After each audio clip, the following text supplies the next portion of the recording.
É interessante que essa é uma temática que os profissionais projetistas, aí inclui os arquitetos, urbanistas, design e outras desta cultura do projeto, sempre têm refletido sobre isso, que é uma atividade intelectual do ser humano que é preparado para conseguir entender as necessidades humanas e conseguir atender essa demanda, obviamente, com a produção do espaço.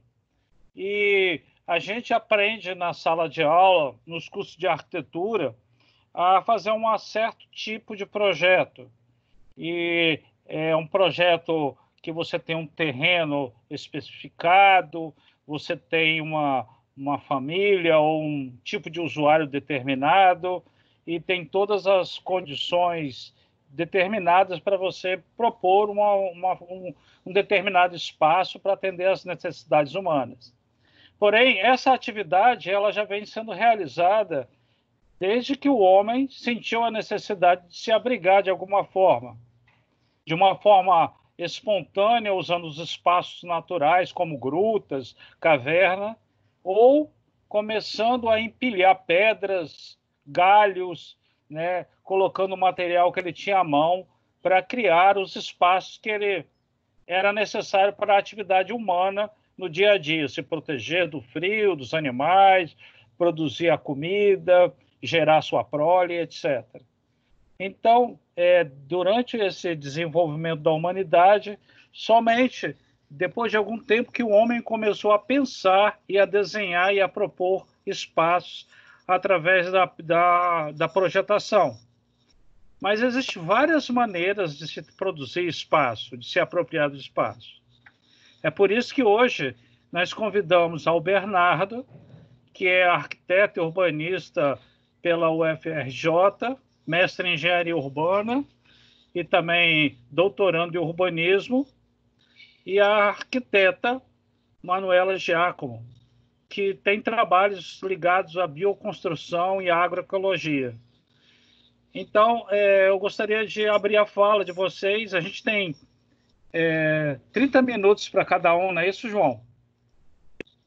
Pode ser, eles podem ficar bastante à vontade, mas a gente conversando antes, né, entendemos que até 30 minutos os dois se sentiram contemplados. Se quiserem falar mais ou menos, por favor, fiquem à vontade. Então, e aí nós temos aí, nós abriremos as falas dos nossos dois convidados e eu peço que os participantes coloquem no chat aí do lado as suas perguntas, colocações, que no momento apropriado eu vou ler para que os palestrantes possam fazer as suas considerações. Então, eu não sei o que eu faço agora, mas eu gostaria muito de dar a vez primeiro para a Manuela, né? É uma questão de gentileza. Então, eu sugiro que a Manuela comece falando da sua experiência, do seu pensamento sobre uma outra forma de projetar. E, em seguida, o Bernardo fala também e a gente abre a discussão. Tudo bem assim? Tá ótimo. Então, Manuela, fique à vontade. A fala Alô, estão me ouvindo? Estão me ouvindo? Sim. Sim. Sim, que bom. Então tá, gente. Vou começar. Bom, boa tarde a todos. Acho que é melhor ligar a câmera, né? Deixa eu ligar a câmera para falar com vocês.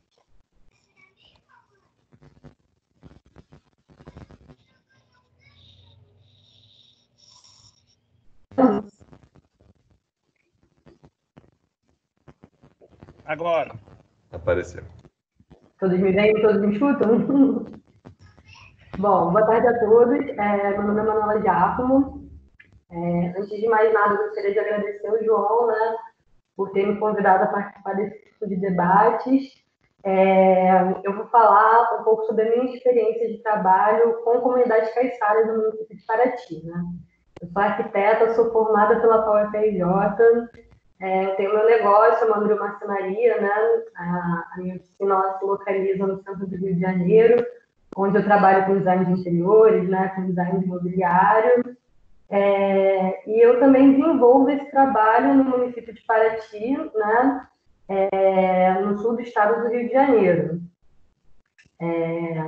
O trabalho é com núcleos populacionais da Península da Jatinga, que é o território de mais difícil acesso lá do município, né? Uma vez que não há estradas, né? O acesso ele se dá por uma longa travessia marítima. Essas populações, elas se reconhecem enquanto populações tradicionais caiçaras, né? Então, eu vou falar um pouco sobre a luta desses povos caiçaras pelo direito à permanência no seu território, né? E pela manutenção do seu estilo de vida. Então, como que o meu trabalho enquanto arquiteta, né, não tem tanto a ver, tem um pouco a ver, óbvio que a gente trabalha com projetos, com desenho de arquitetura também, né, mas tem a ver mais em relação à paisagem, né, a como que a paisagem permanece preservada, né, com justamente a preservação dessas populações residindo no seu território com seus modos de vida, né. Meu primeiro contato com o contexto foi em abril de 2013. Eu ainda estava mais ou menos ali na metade do curso de arquitetura, quando eu entrei como bolsista do projeto de extensão universitária Raízes e Frutos, que é um projeto de extensão do Departamento de Geografia, né? O João me falou que vocês são do primeiro período, né? Então, alguns de vocês podem não saber o que é extensão universitária. A extensão universitária ela tem uma base conceitual do Boaventura de Souza Santos, que diz que o saber acadêmico, né, o saber da universidade, ele deve ir de encontro ao saber popular, né, ao saber tradicional, e os dois eles devem se complementar, né, sendo que um não necessariamente é maior ou melhor do que o outro, né?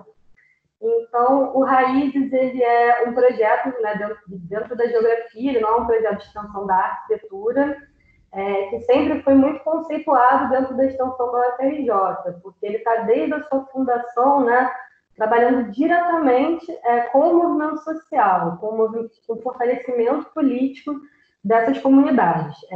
E o Raízes, nós temos dois grandes parceiros no contexto, que é o Fórum das Comunidades Tradicionais de Angra, Paraty e Ubatuba, que é a articulação, né, das populações indígenas, quilombolas e caiçaras ali da região da Costa Verde, né, que é sul do estado do Rio, norte do estado de São Paulo. E um outro grande parceiro nosso é o Instituto de Permacultura e Educação Caiçara, que é o IPECA, né? E mais uma vez vou explicar rapidinho para vocês, para quem não sabe, né, o que é permacultura. Permacultura, o nome já diz, né, é a cultura permanente, né?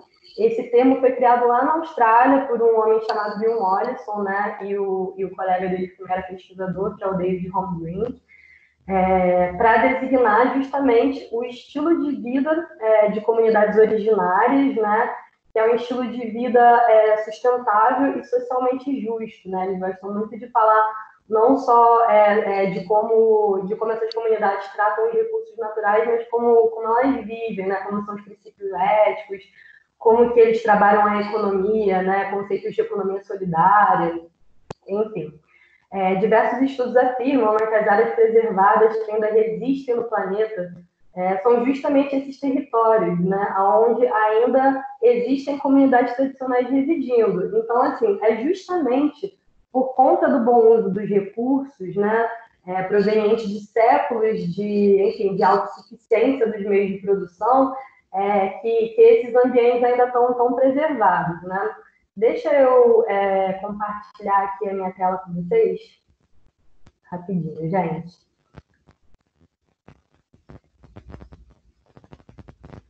Vocês estão vendo a minha tela? Ainda não, Manu. Aguarda um momentinho. Você não. já foi em compartilhar? Já escolheu a tela? Já compartilhei e escolhi a tela. Tá, mas não está caminhando não. Tenta nova... Ah, agora acho que vai. Travou a imagem, um momento.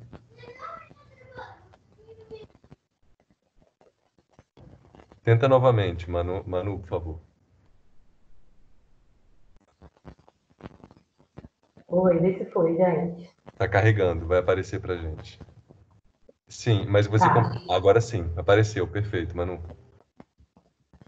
Aparecendo aí tranquilo? Tá aparecendo, mas não tá ampliado, é isso mesmo, né? A gente tá Deixa eu vendo... botar aqui. Tá, Rolou agora? perfeito. Então, como eu estava dizendo, o Raízes e Frutos, né? Essa é a logo do projeto Raízes e Frutos. Bom, o projeto, né, ele possuía uma equipe bem interdisciplinar, né, na época que eu cheguei no projeto lá em 2013, né? E eu acabei sendo a primeira bolsista que veio da arquitetura.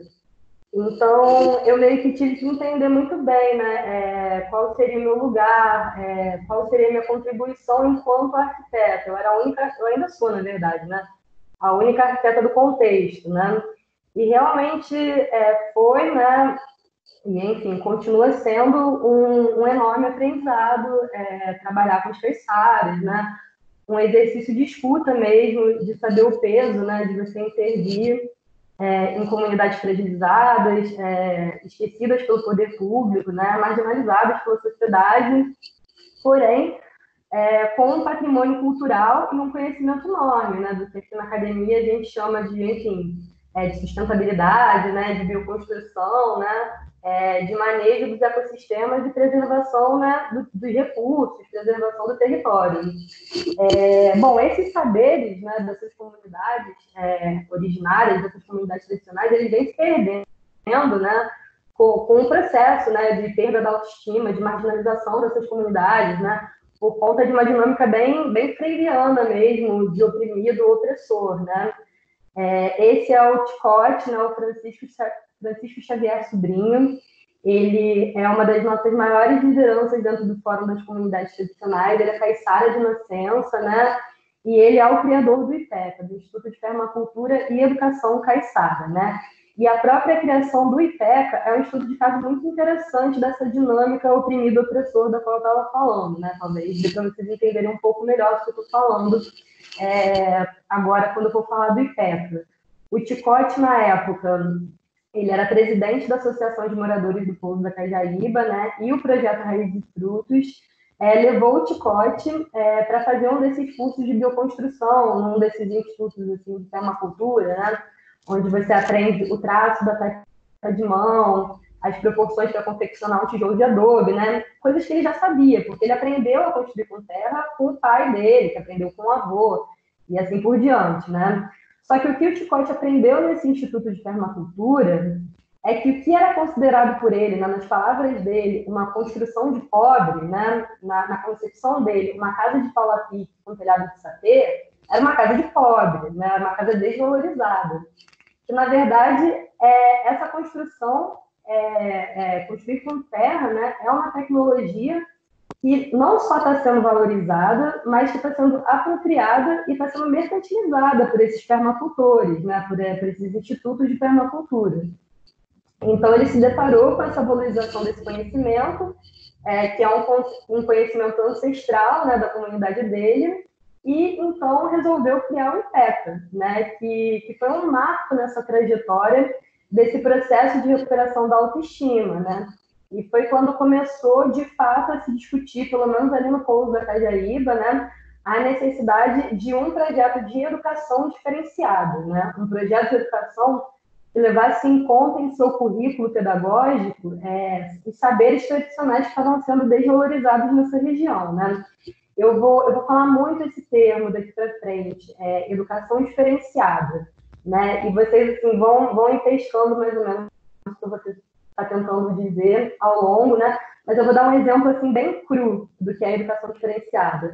Educação diferenciada, quando a gente fala em etnoeducação, em educação diferenciada para comunidades originárias, né? A gente está falando justamente que, assim, a gente não pode pegar o mesmo currículo pedagógico que é ensinado na cidade e colocar ele numa zona rural, numa zona tradicional, né? Porque, por exemplo, como é que eu vou ensinar, dar um exemplo assim bem grosseiro, como é que eu vou ensinar a velocidade média para uma criança do Pouso da Cajaíba, que nunca viu, usando um exemplo, por exemplo, de um elevador, né, num livro de física. A criança nunca viu um elevador, né? Eu vou dar um exemplo assim, de um barco, de uma embarcação, de alguma coisa que tenha a ver com o contexto daquela pessoa, né? Então, a educação diferenciada nada mais é a educação contextualizada, territorializada, né? Então, eu vou começar a apresentar alguns trabalhos que nós realizamos ali nas comunidades da Caijaíba.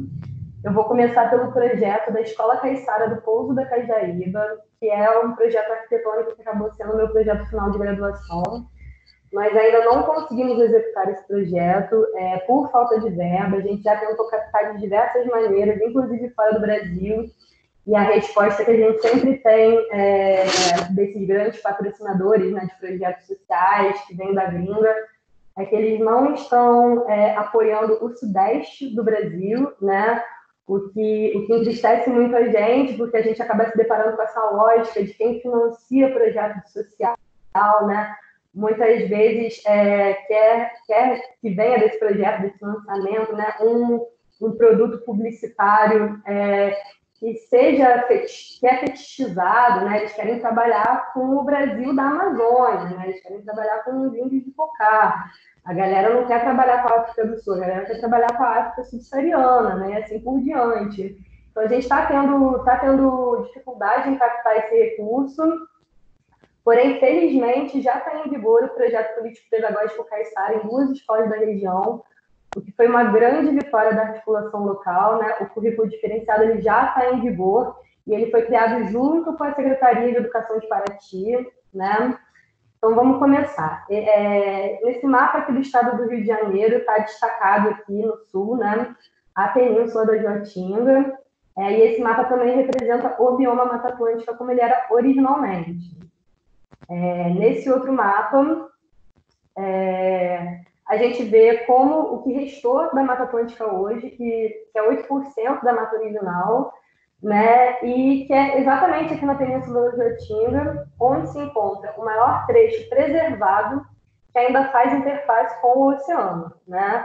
Como a gente disse anteriormente, não é à toa que essa área foi muito preservada, né? Pelo contrário, já é mais do que sabido que as comunidades tradicionais são responsáveis, né, pela preservação, justamente por conta do bom uso dos recursos naturais, né? Por elas serem comunidades semi-isoladas, né, não são totalmente isoladas, porque mesmo antes delas terem embarcações a motor, vira e mexe, eles iam remando até a cidade, né? Daqui até Paraty, da ponta da península até Paraty, eram, enfim, 8 horas de remo, né? Eles iam comprar sal, trocar o pescado dele por mercadorias, né? Então, mas mesmo assim, elas precisaram ser autossuficientes, né? No que diz respeito à construção de suas moradias por meio da bioconstrução, né?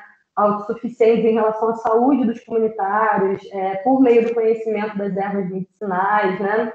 E autossuficientes do ponto de vista da soberania alimentar, né? Que vem do conhecimento deles da pesca artesanal, da cultura da roça, né? Da feitura de farinha de mandioca, enfim, do conhecimento profundo dos ciclos naturais.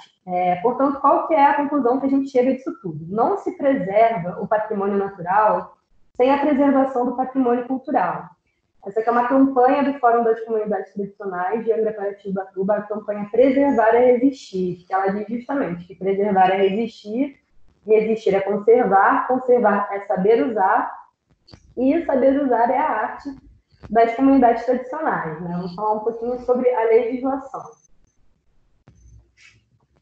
Bom, outro problema que a região enfrenta é a má gestão dos órgãos ambientais, né? A má gestão dos órgãos ambientais é uma ameaça à permanência da população em seu território, né? Os órgãos, muitas vezes, alegando a ortodoxia na defesa do meio ambiente, eles acabam por condenar diversas práticas inerentes à vida das populações, né? Diversas práticas de bioconstrução, como o telhado de sapê já foi criminalizado, né? Feitura de canoa já foi proibida. Algumas técnicas artesanais de pesca também já foram proibidas. O INEA, né, que é o órgão responsável pela região, ele alega que o parque, né, que é uma unidade de conservação de proteção integral, ele alega que o parque é o ideal, né, a categoria ideal para a região. Porém, a articulação local pleiteia a categoria de reserva de desenvolvimento sustentável, né? É importantíssima a regulamentação da população originária no seu lugar, né, em relação à categoria de unidade de conservação mesmo, né? E não só essa categoria, mas ao plano de manejo mesmo dessa unidade, né? Então, o fórum reivindica essa RDS, essa Reserva de Desenvolvimento Sustentável, né, como forma justamente de respaldar o modo de vida da população no território sem a criminalização das práticas, né? E justamente a implementação dessas práticas no currículo pedagógico da escola fortalece esse movimento, né?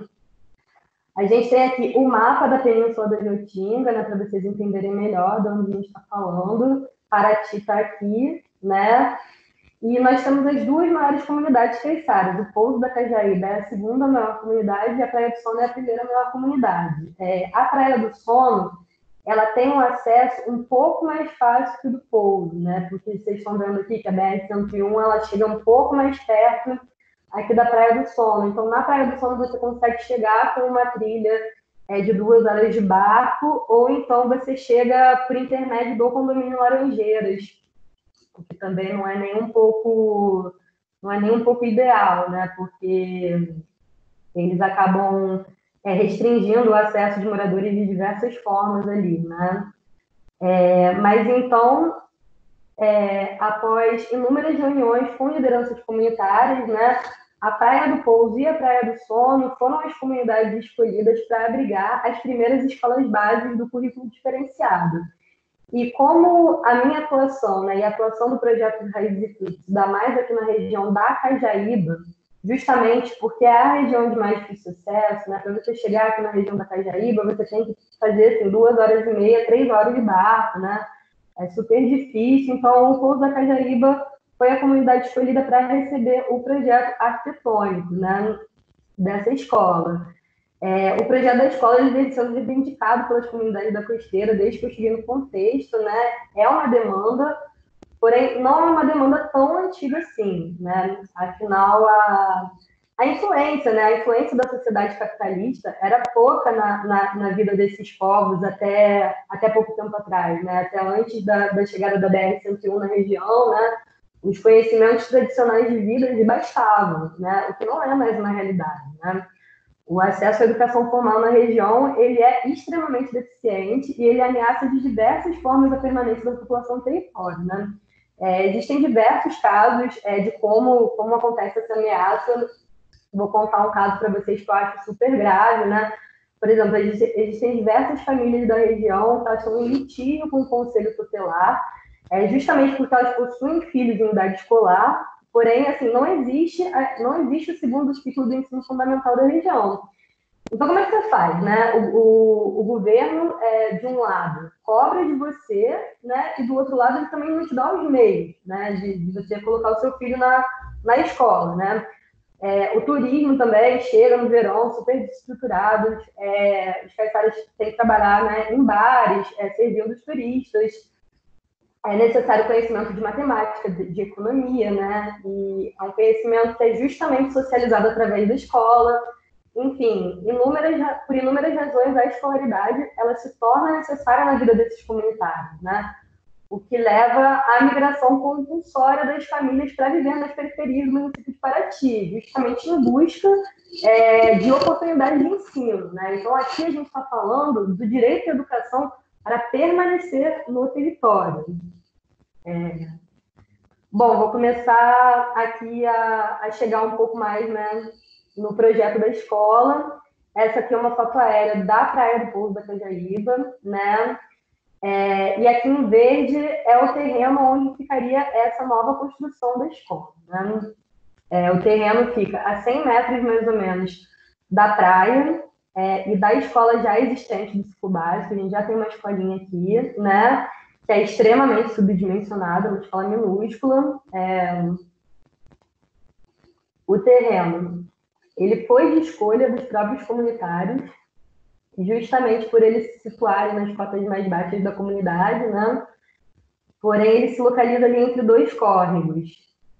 Aqui são as fotos do terreno, né? Bom, esse projeto da escola ele acaba por vir a ser uma grande homenagem a essas práticas tradicionais que vêm se perdendo, né? Porém, sem negar a incorporação de outras tecnologias novas, né? Como o telhado verde, as técnicas de saneamento ecológico, né? Técnicas essas que não são da cultura caiçara, mas que também dialogam com a preservação dos ecossistemas. Essa homenagem às práticas, ela se reflete de diversas formas, né? No repertório construtivo, no paisagismo, nos elementos de tratamento de fachada, né? E no próprio programa arquitetônico da escola. A edificação ela foi pensada enquanto um equipamento, não apenas para a aplicação do currículo, né, da Secretaria de Educação, mas também enquanto um equipamento cultural da comunidade, né, abraçando intercâmbios com outras comunidades, festivais, seminários que são muito comuns lá, né? A gente optou por essa implantação mais linear suspensa, justamente por conta da proximidade com os rios, né? A implantação é dividida em 3 pavilhões, de acordo com a relação do terreno com as clareiras, né, e árvores mais relevantes, que não seriam tiradas. Ele é conectado por esse grande deck suspenso, né, que conforma uma área semipública de interação.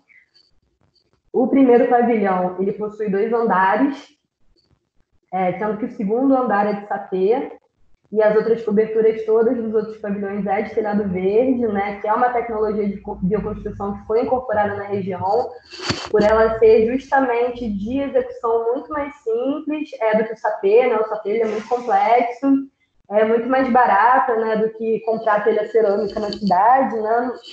Porém com o mesmo nível de conforto térmico, né? Na verdade até melhor, porque o telhado verde ele cria uma camada boa. Bom, falando do paisagismo, né? A escolha das espécies para o paisagismo foi a escolha de espécies nativas da Mata Atlântica, né? A gente propõe aqui na margem desse córrego um plantio de espécies de contenção de barragem, como o pau de jacaré, o engaia, a palmeira jussara. A gente propõe aléias comestíveis aqui nos acessos da escola, com um consórcio típico tradicional da roça caiçara, que é feijão gandu, palmeira jussara e abacaxi. A gente tem aqui um bananal, onde é o tanque de evapotranspiração. A gente vai falar um pouco mais dessa tecnologia quando eu for falar de saneamento ecológico, né? E a proposta de plantios de sistemas agroflorestais nos fundos do lote, né? Atividades de manejo desses sistemas incorporado ao currículo diferenciado, justamente para perpetuar essa tradição de roçado e de soberania alimentar, através da escola, né? Aqui a gente tem a planta do primeiro pavimento. Deixa eu dar um vizinho aqui. Bom, a gente tem aqui uma área de administração, de recepção, né? A gente pensou num almoxarifado bem grande, justamente para comportar o mobiliário dessas 4 salas de aula aqui, dependendo do uso delas, né? As salas elas foram pensadas de modo a elas serem retráteis, elas têm essas venezianas aqui retráteis, para comportar diversos tipos de uso, né? No segundo pavilhão aqui a gente tem uma cozinha, um refeitório e uma casa de farinha, né? A gente resolveu incorporar a casa de farinha no programa arquitetônico, por ser justamente um elemento importante da cultura, né? Da soberania alimentar. No terceiro pavilhão nós temos 2 alojamentos, um masculino e um feminino, para justamente abrigar esse intercâmbio de grupos jovens de outras escolas da região, né? Rola, às vezes, muito intercâmbio da escola do Quilombo vir para a região e vice-versa, né? A região recebe inúmeros pesquisadores, né? Enfim, esse alojamento seria para dar um suporte mesmo para essa galera. Né? Um momentinho. Aqui a gente tem a planta do segundo pavimento. A gente conta com uma pequena sala de computadores, né, uma sala de estudos, uma biblioteca, e uma área dedicada aos professores, uma sala de reunião, uma área de estar, uma sala de professores que tem acesso a esse telhado verde visitado. A biblioteca também tem acesso a esse teto verde visitado. Só um momentinho, gente. Pronto. Aqui esse esqueminha, né, de como funcionam as salas todas abertas. Aqui nessa última sala a gente tem essa escada arquibancada, porque ela é para funcionar como uma sala de vídeo, né? Aqui um esquema delas todas fechadas. A gente teve que pensar num tratamento de fachada para orientação oeste, né? Eu, a princípio, pensei num brise bem ortogonal, levei, né, para a comunidade, a gente pensou junto, né? Depois de a gente pensar bastante, a gente optou para essa estética de tratamento que assemelha a uma embarcação à vela, né? incorporando a imagem da canoa de voga, que é uma embarcação utilizada pelos povos sambaqueiros, né, que foram os primeiros indígenas a chegar nessa parcela do litoral. Os sambaqueiros, eles eram exímios navegadores, usavam a canoa de um pau só com uma vela, né? Portanto, nós desenhamos esse tratamento de fachada que lembra uma embarcação à vela, a fim de incorporar esse item histórico mesmo à forma da construção. E a também trazer uma outra técnica tradicional muito usada na região, que são as malhas de cipó trançado, né, para a construção. Então, esse tratamento, ele teria esse processo construtivo, né, dessas ripas de bambu, com essa malha de cipó trançado vindo por cima. Aí que a gente tem algumas cenas internas da biblioteca. Esqueci de falar.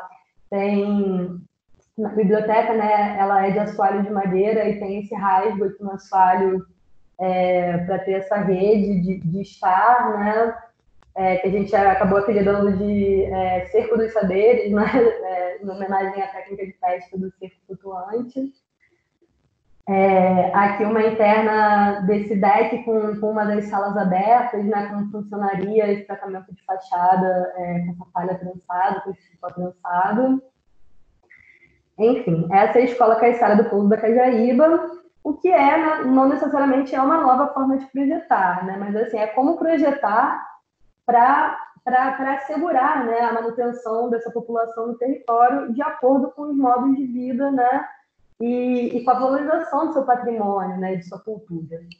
Vou falar agora de outra experiência de construção que a gente teve na reserva, que é o Ponto de Cultura Caiçara, que foi um edital do governo federal, né, um edital que estava muito na moda lá em 2013, edital de pontos de cultura, que nós executamos. Eu gosto muito de falar sobre esse projeto por conta da maneira como ele foi construído, né? Nós resolvemos nos utilizar de algumas técnicas para tornar a construção desse ponto de cultura, né, tornar a obra um processo pedagógico e de troca de saberes, né? Nós conseguimos fazer com que a construção desse equipamento de cultura fosse por intermédio de ações de turismo de base comunitária. O que é turismo de base comunitária, né? O turismo de base comunitária, ele é uma forma de turismo onde o visitante ele é incorporado à cultura local. O turismo desestruturado tem um impacto muito forte nas relações sociais, né, e na autoestima da população local. E a gente não está só falando aqui do turismo de resort, a gente está falando do turismo do veranista, né, da galera que vai acampar, também acaba impactando bastante, né, pois coloca o Caiçara justamente num papel de subserviência em relação ao turista, né? O turista chega, monta sua barraca, consome no estabelecimento comercial local, mas ele não dialoga em nada com a cultura local, né? Então, tentando inverter essa lógica do turismo tradicional, nós, em conjunto com o IPECA, né, Instituto de Permacultura Caiçara, começamos a promover uma série de oficinas de bioconstrução de base comunitária para a construção do ponto de cultura, né? Nessas oficinas, os inscritos turistas, né, vindos do Rio e de São Paulo, na maioria das vezes, eles contribuíram com a feitura, né, das benfeitorias para a comunidade, em troca da vivência da região, né, e do conhecimento das técnicas tradicionais de bioconstrução, né. Então, aqui a gente tinha essa casinha que abrigava essa antena aqui da Geosac, né, que foi instalada pela Soltec, que é um programa de extensão lá da FRJ, e essa antena é justamente para levar a internet para lugares remotos, né? Eles colocaram essas placas solares todas, essa casinha que era só para abrigar a bateria da placa solar. E a gente resolveu construir um anexo todo em bioconstrução ao lado dessa casinha da Geosac para ser a sede do ponto de cultura, né? Para receber os equipamentos, receber os computadores, etc. E foi super legal, assim. E aí aqui a gente vê bem assim, como que é a técnica do pau a pique, né? É esse trançado aqui de ripas de bambu. Não sei se dá para ver aí que tem um arame aqui que amarra tudo, né? A mistura de terra, areia e fibra vegetal, né? Eu adoro essa foto, que tem a galera embarreando aqui o pau a pique e subindo terra para preencher o teto verde. A gente fez um teto verde aqui, né? Foi super legal, porque foi, assim, diálogo de saberes na veia, né? Os turistas vieram, trocaram com a comunidade local, todo mundo ficou super satisfeito, né? A oficina foi a preço de custo, foi super barato para todo mundo. E aí tá a casinha de cultura pronta, a gente plantou uns abacaxis aqui no telhado verde com a galera da escola, né? Fizemos atividades não só com os turistas, né? Mas em parceria com a escola também. Foi uma experiência super interessante, né? De como uma obra pode se tornar um processo pedagógico. Agora eu vou falar sobre o saneamento. O projeto de saneamento ecológico na região, né, foi um projeto em parceria do Fórum das Comunidades Tradicionais, com a Fiocruz e com o Observatório de Territórios Saudáveis e Sustentáveis da Bocaina. Enfim, a falta de saneamento básico apropriado ele é um problema que gera grande impacto ambiental e social em todo o território nacional, né? Cerca de 2,5 milhões de brasileiros não possuem acesso ao saneamento básico. Na própria reserva ecológica da Jaatinga, né? Os dejetos provenientes de uso sanitário têm muitas vezes destino inadequado, eles são despejados em corpos hídricos, no ambiente marinho, né? Contaminam o ambiente, fragilizam os ecossistemas, né? Principalmente no verão. A alta temporada e o excesso de turistas, né? Muitas vezes faz com que as portas existentes, que atendem a demanda das famílias locais, muitas vezes extravasem. Assim, horrível de vivenciar isso. Então, por exemplo, nessa ilustração aqui, essas ilustrações, elas são as ilustrações minhas para o Guia do Saneamento Ecológico da Fiocruz, que é um livro que nós fizemos justamente sobre essa experiência no território de saneamento ecológico. Depois eu vou passar o link para vocês. Então, aqui a gente tem um exemplo, né, do sumidouro, né, que ele, em determinado momento, ele começa a infiltrar e ele começa a contaminar o lençol freático por capilaridade, né? As águas cinzas também, né? É costumeiro nas áreas rurais pensar que a água cinza, que ela não polui, justamente por conta do sabão, né? Não existe essa associação, muitas vezes, que o sabão, ele é poluente. Portanto, a questão do saneamento ecológico, ele não é pura e simplesmente uma questão técnica. Ele é uma questão de educação ambiental, né? Tem essa ilustração do guia aqui que eu curto muito, porque ela explica como que a poluição acaba por seguir no ciclo da água, né? Pela evapotranspiração, a poluição, ela evapotranspira do mar e ela chove de novo aqui na cabeça dos rios, né? Então, a poluição ela não sai da bacia hidrográfica, porque muita gente no meio rural pensa que a gente se livrando do esgoto, o esgoto desce do mar, ele não é mais um problema meu, né? Não, o ciclo continua, né? E aí muita gente pergunta, né, qual que é a diferença entre saneamento ecológico e saneamento básico, né? O saneamento ecológico, ele é uma forma de aproveitar não só a água, né, mas os nutrientes dos resíduos, né, enquanto matéria-prima para gerar energia e alimento, né? Que a gente tem esse esqueminha com o tanque de evapotranspiração, que é a fossa de bananeira, né? Que é a fossa que o esgoto, no caso, serve como adubo para produzir banana e aqui o ciclo se fecha, né? Então, enquanto que o saneamento básico, ele trata o ciclo dos nutrientes da água de forma linear e de forma aberta, né? O saneamento ecológico, ele propõe o fechamento desse ciclo, né? E aqui a gente tem um exemplo de produção de comida, mas a gente tem, por exemplo, o exemplo do biodigestor, né? Que produz biogás através do esgoto. Então, também é uma forma de produzir energia dependendo da técnica que você vai usar, né? Existem diversas modalidades de saneamento ecológico. Aqui, hoje, eu vou apresentar o tanque de evapotranspiração, ou, como ele é popularmente conhecido, a fossa de bananeira. Então, esse é um cortezinho esquemático do sistema, né? Aqui a gente tem o tanque de evapo com a câmara de digestão, que é essa câmara de pneus.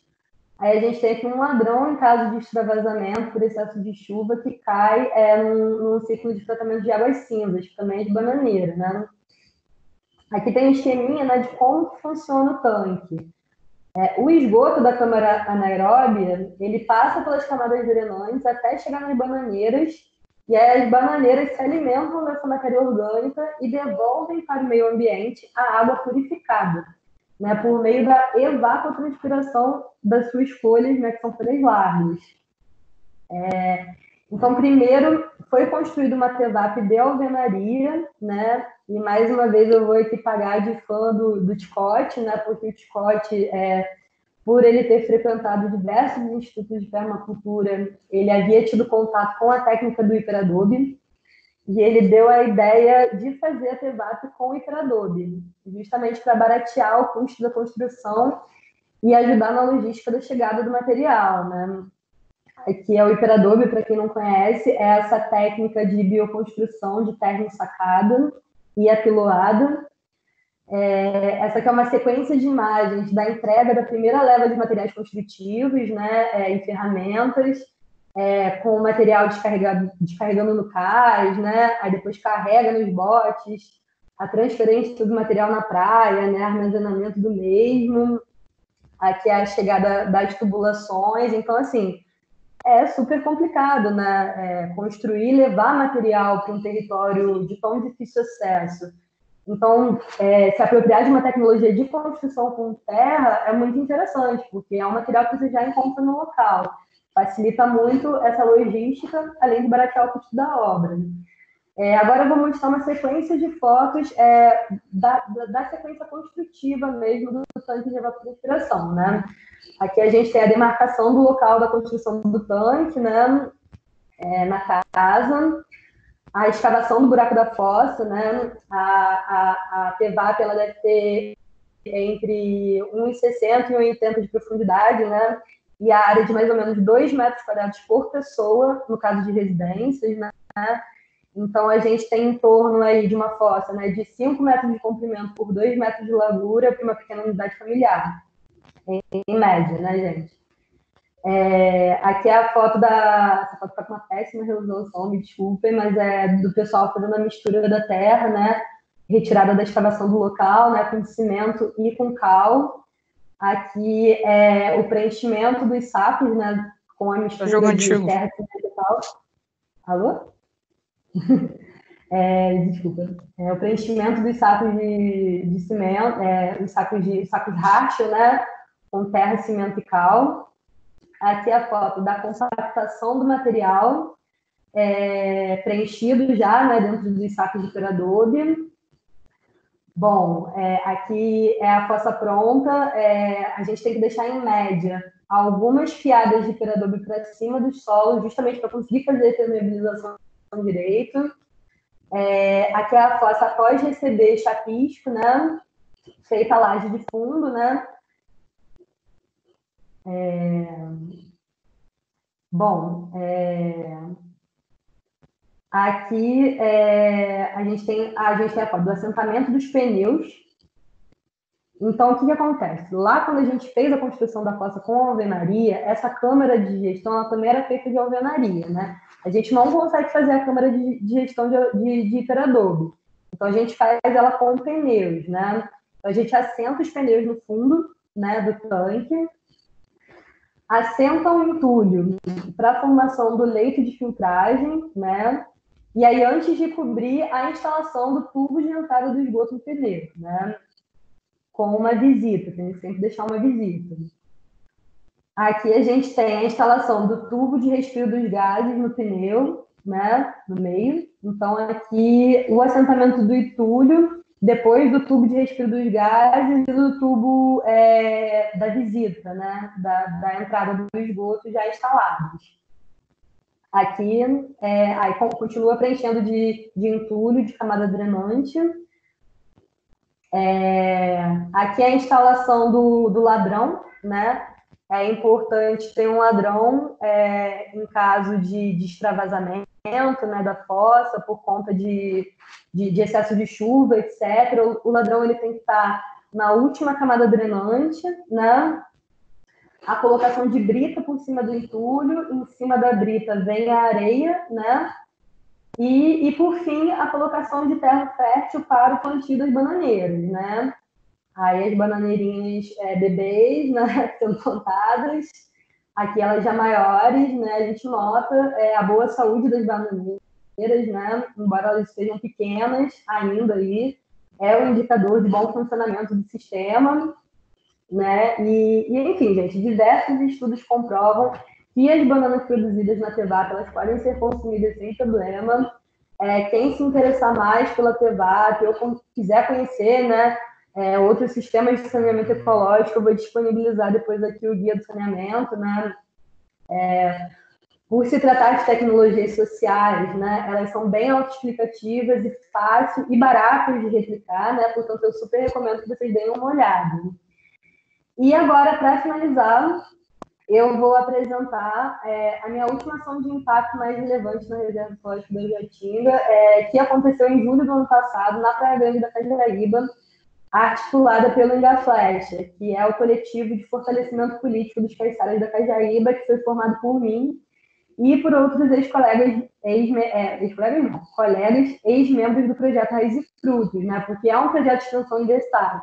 E por mais que, assim, uma vez que você entre para o Raízes, você nunca mais saia do Raízes, a nossa atuação ela ficou muito limitada, porque não é um projeto da universidade, né? Então, a gente criou o Engá para a gente conseguir justamente ter mais autonomia, né? Enquanto universitários já formados, né?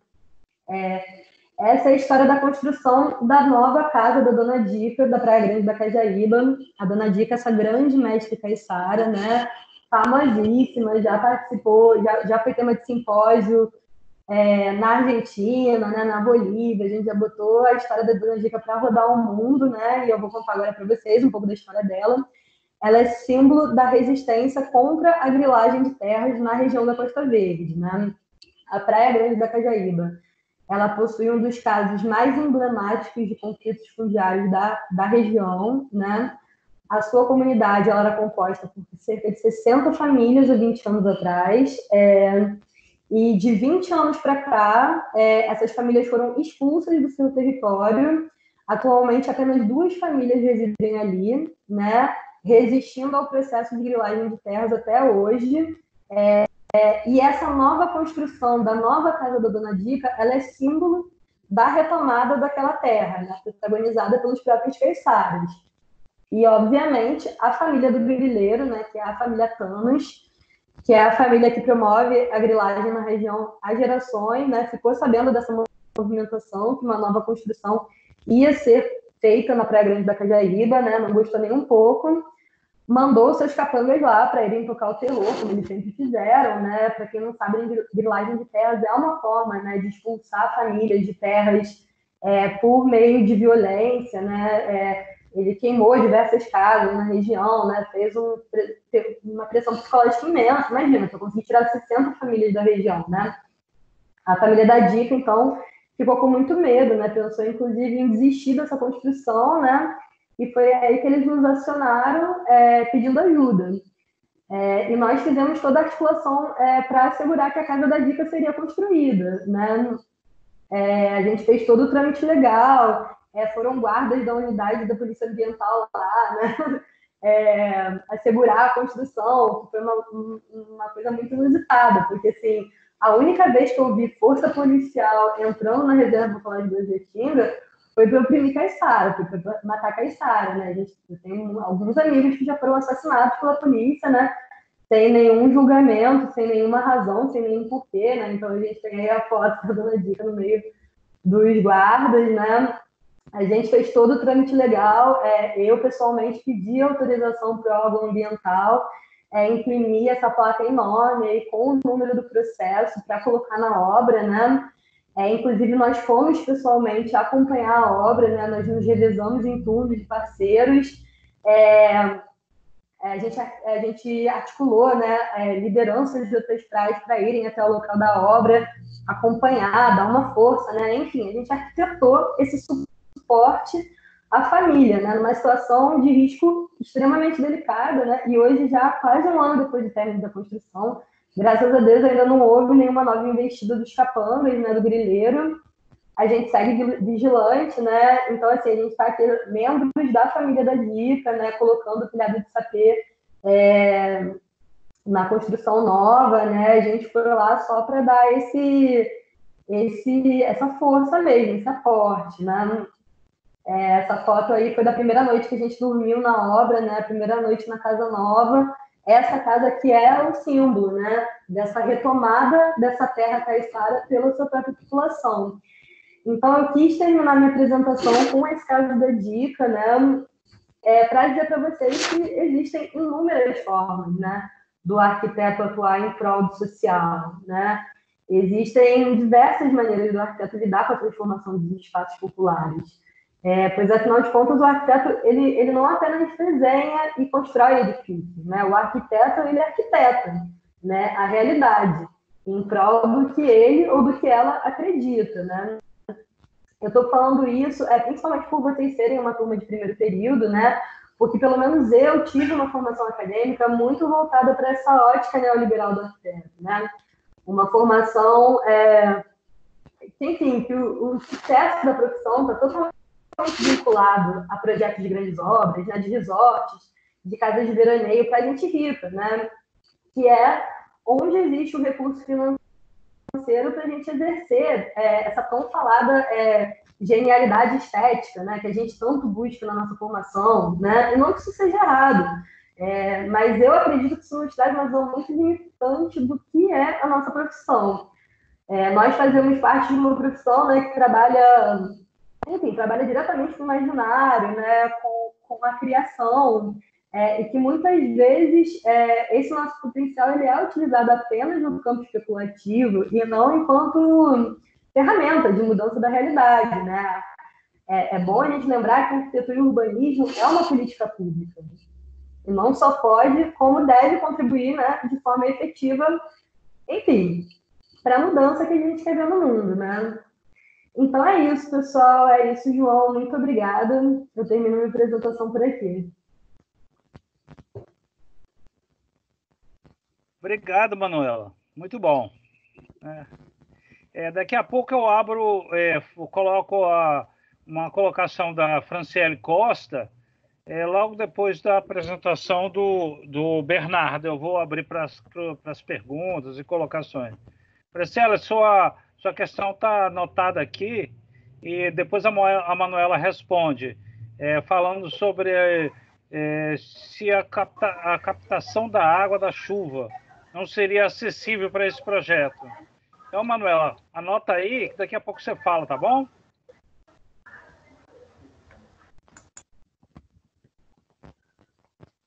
Agora eu queria convidar o Bernardo para fazer a apresentação dele. Pode ser, Bernardo? Fique à vontade. Pode ser. Estou ativando aqui. Vocês já conseguem me ver e me ouvir? Sim. Ouvindo bem? Ouvindo bem, Bernardo.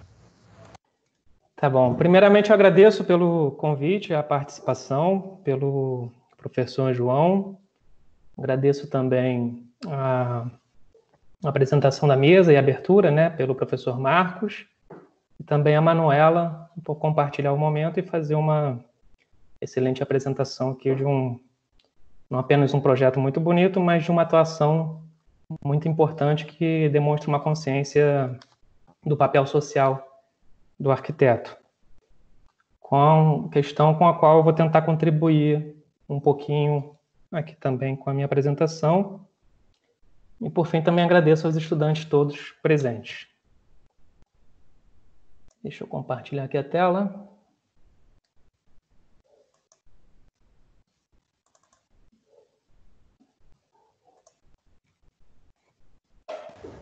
Está aparecendo, Bernardo. Já está? Sim. Bem, como o João já pôde apresentar, eu sou arquiteto formado pela FAO, depois realizei na mesma universidade o meu mestrado, enquanto eu tive uma atuação em projeto de urbanização de favela, no âmbito de um programa que se realizou aqui na cidade do Rio de Janeiro. E com a minha dissertação, que eu defendi em 2016, eu tive um trabalho empírico sobre o caso que eu participei e trouxe aquele caso como o que a gente chama de estudo de caso para essa abordagem na dissertação. E como vocês já estão vendo pela capa, minha apresentação vai ser sobre, especificamente, a questão da participação social no projeto de urbanização de favela. Não vou apresentar um enfoque sobre o projeto, embora apresente aqui algumas imagens para a gente ter uma certa noção de como que se realizou o projeto, mas o enfoque vai ser propriamente sobre processos, sobre métodos participativos.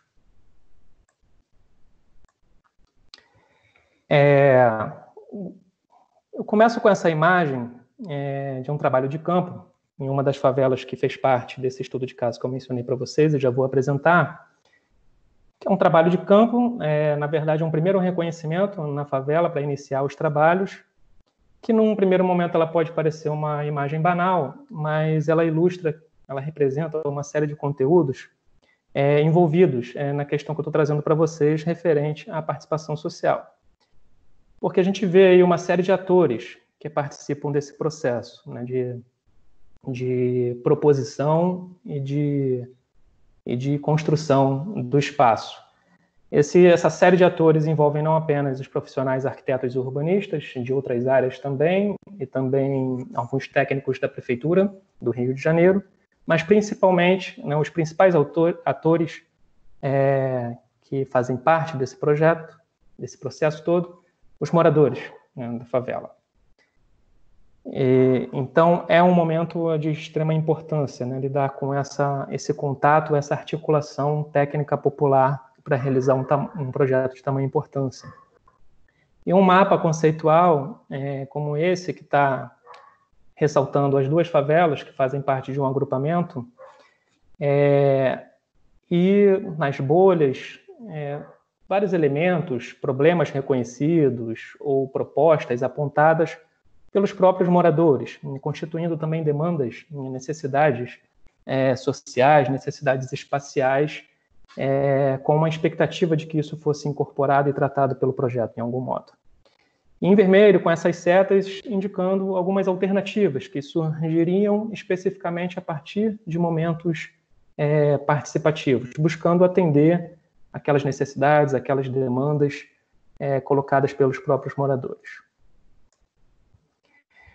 Então, eu tenho como conteúdo para apresentar aqui para vocês uma ideia da participação social, né, na verdade, uma abordagem sobre a participação social que vai colocá-la, de um lado, ela como um ideal, né, como que se constitui como uma ideia e como que se propõe a se implementar também, e como que, de outro lado, ela se realiza na prática. E a gente vai ver aí nisso algumas contradições, algumas modificações e diversas implicações sobre a construção do espaço. E depois eu vou apresentar, a partir de uma abordagem teórica, uma diferenciação, né, da participação a partir dos seus espaços, a partir dos espaços participativos.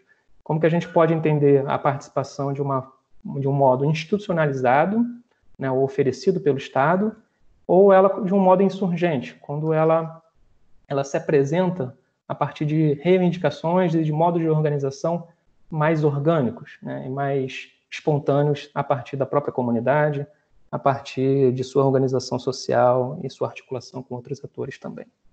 Então, para a gente chegar lá, vou apresentar uma linha muito breve aqui da trajetória de urbanização da favela, tocando em alguns pontos da participação, né, nessa trajetória. Não dou conta aqui nessa linha de todos os pontos referentes à nossa história de urbanização da favela, desde o surgimento, né, até os dias de hoje, mas coloco alguns importantes aqui para a gente contextualizar. Então, se a gente tem, né, o surgimento do processo, desse fenômeno da favelização no século XIX, bastante relacionado à já existência dos cortiços, e também ao desmonte dos cortiços que vão se intensificar, principalmente no início do século XIX, apontando aí a reforma de Pereira Passos, que não criam, mas contribuem muito com a proliferação das favelas, né? A favela, a partir do Morro da Favela, envolvendo aí uma série de mitos e outras questões mais cuidadosas a se pensar, se coloca como uma primeira, né, favela, mas que vai se proliferando aí ao longo do século e que a gente já vai, nas primeiras décadas, percebendo um grande problema ou uma grande questão relacionada a todo esse processo. Dou um grande salto para a década de 60, porque justamente nessa década não começa a criar um ideal de remoção das favelas, mas é quando a gente tem a implementação de um programa muito forte a partir do governo do estado da Guanabara, do então governador Carlos Lacerda, com a remoção de diversas favelas, principalmente nas áreas centrais, na zona sul do Rio de Janeiro. E ao longo da década de 60, depois que já se instaura o regime militar, o regime autoritário da ditadura militar, que a gente vai assistir a uma continuidade de processos de remoção de favela, mas que ao mesmo tempo, não no âmbito federal, mas no âmbito estadual, a gente vai ver uma experiência com um órgão chamado CODESCO, que se cria em 1968, e a partir daí a gente vê uma grande experiência pioneira a partir do arquiteto Carlos Nelson Ferreira dos Santos, incorporando processos, métodos, inclusive métodos de desenho, ou seja, métodos e modos de abordagem junto à comunidade local para incluir um processo participativo, inclusive um processo participativo de desenho, em todo o planejamento de reassentamento da população local e a construção das edificações também. Isso se realizou em Braz de Pina, mas Carlos Nelson teve uma continuidade de trabalhos a partir daí, e que influenciou diversas outras experiências e continua nos influenciando teórica e praticamente também, sobretudo na questão da favelização e da habitação. Então a gente poderia encontrar em 1968, com essas experiências, um grande marco, um marco inicial até sobre essa incorporação participativa no tratamento da urbanização das favelas. Na verdade, já traz a grande alternativa da urbanização contra a remoção. No que a gente vai ter um longo período aí, inclusive pelo próprio regime autoritário, que não vai incorporar essa possibilidade participativa, muito pelo contrário, e somente com a redemocratização que a gente vai assistir algumas experiências modificando esse cenário. Não está aí, mas teria também o projeto Mutirão, com o governador Brizola, no Rio de Janeiro, mas como um marco significativo, ainda mais significativo, a gente pode ver o programa Favela Bairro, na verdade se constituindo como um primeiro programa de urbanização de favelas e que de algum modo também vai incorporar a participação como uma metodologia. Depois a gente tem, se relacionando com isso, mas não programas especificamente para a urbanização e nem para a produção habitacional, os programas do PAC, Programa de Aceleração de Crescimento, e o Minha Casa Minha Vida, em 2007 e 2009, sem referência ou sem incorporação participativa, embora a gente pudesse assistir a outros espaços de participação popular nesse período também. E em 2010, que a gente vem com um novo programa de urbanização de favelas, buscando aí uma continuidade, mas também muita inovação em relação ao Favela Bairro, que é o programa Morar Carioca. E eu coloco como último ponto aqui, que é mais para uma reflexão, é a gente pensar como está, primeiro como está a urbanização de favelas atualmente, mas como está principalmente a questão da participação. Também, inclusive, um apontamento para o estado que a gente se encontra em relação ao Covid-19, às favelas, e como que a participação pode insurgir daí. Então, falando especificamente do programa, do Morar Carioca, que é do qual eu vou trazer o caso aqui para a gente ver a participação, quando ele foi lançado, em 2009, lançado pela então Prefeitura do Rio de Janeiro, com Eduardo Paes, e junto ao IAB, o Instituto de Arquitetos do Brasil, do Rio de Janeiro, com uma grande promessa de ter todas as favelas urbanizadas até o ano de 2020. A gente tem um lançamento em 2010, com prazo, em 10 anos, de ter todas as favelas urbanizadas. Eu gosto de ressaltar que ter todas as favelas urbanizadas tem um significado muito distinto de urbanizar todas as favelas. Isso fica bastante implícito. E parte do estudo que eu realizei, e aqui eu apenas incorporo parcialmente, para a gente não tomar muito tempo e partir para o enfoque, é sobre essa quantificação de favelas. Ora, você vai ter todas urbanizadas até 2020, um prazo de 10 anos, quantas favelas nós temos no município do Rio de Janeiro para urbanizar? Então, a gente encontra, pelo próprio programa e pelas fontes de reconhecimento territorial e de mapeamento e também de quantificação das favelas, que número poderia ser esse? Então, o programa apresenta uma categorização entre favelas isoladas, complexos de favelas, para a gente começar a ter uma ideia.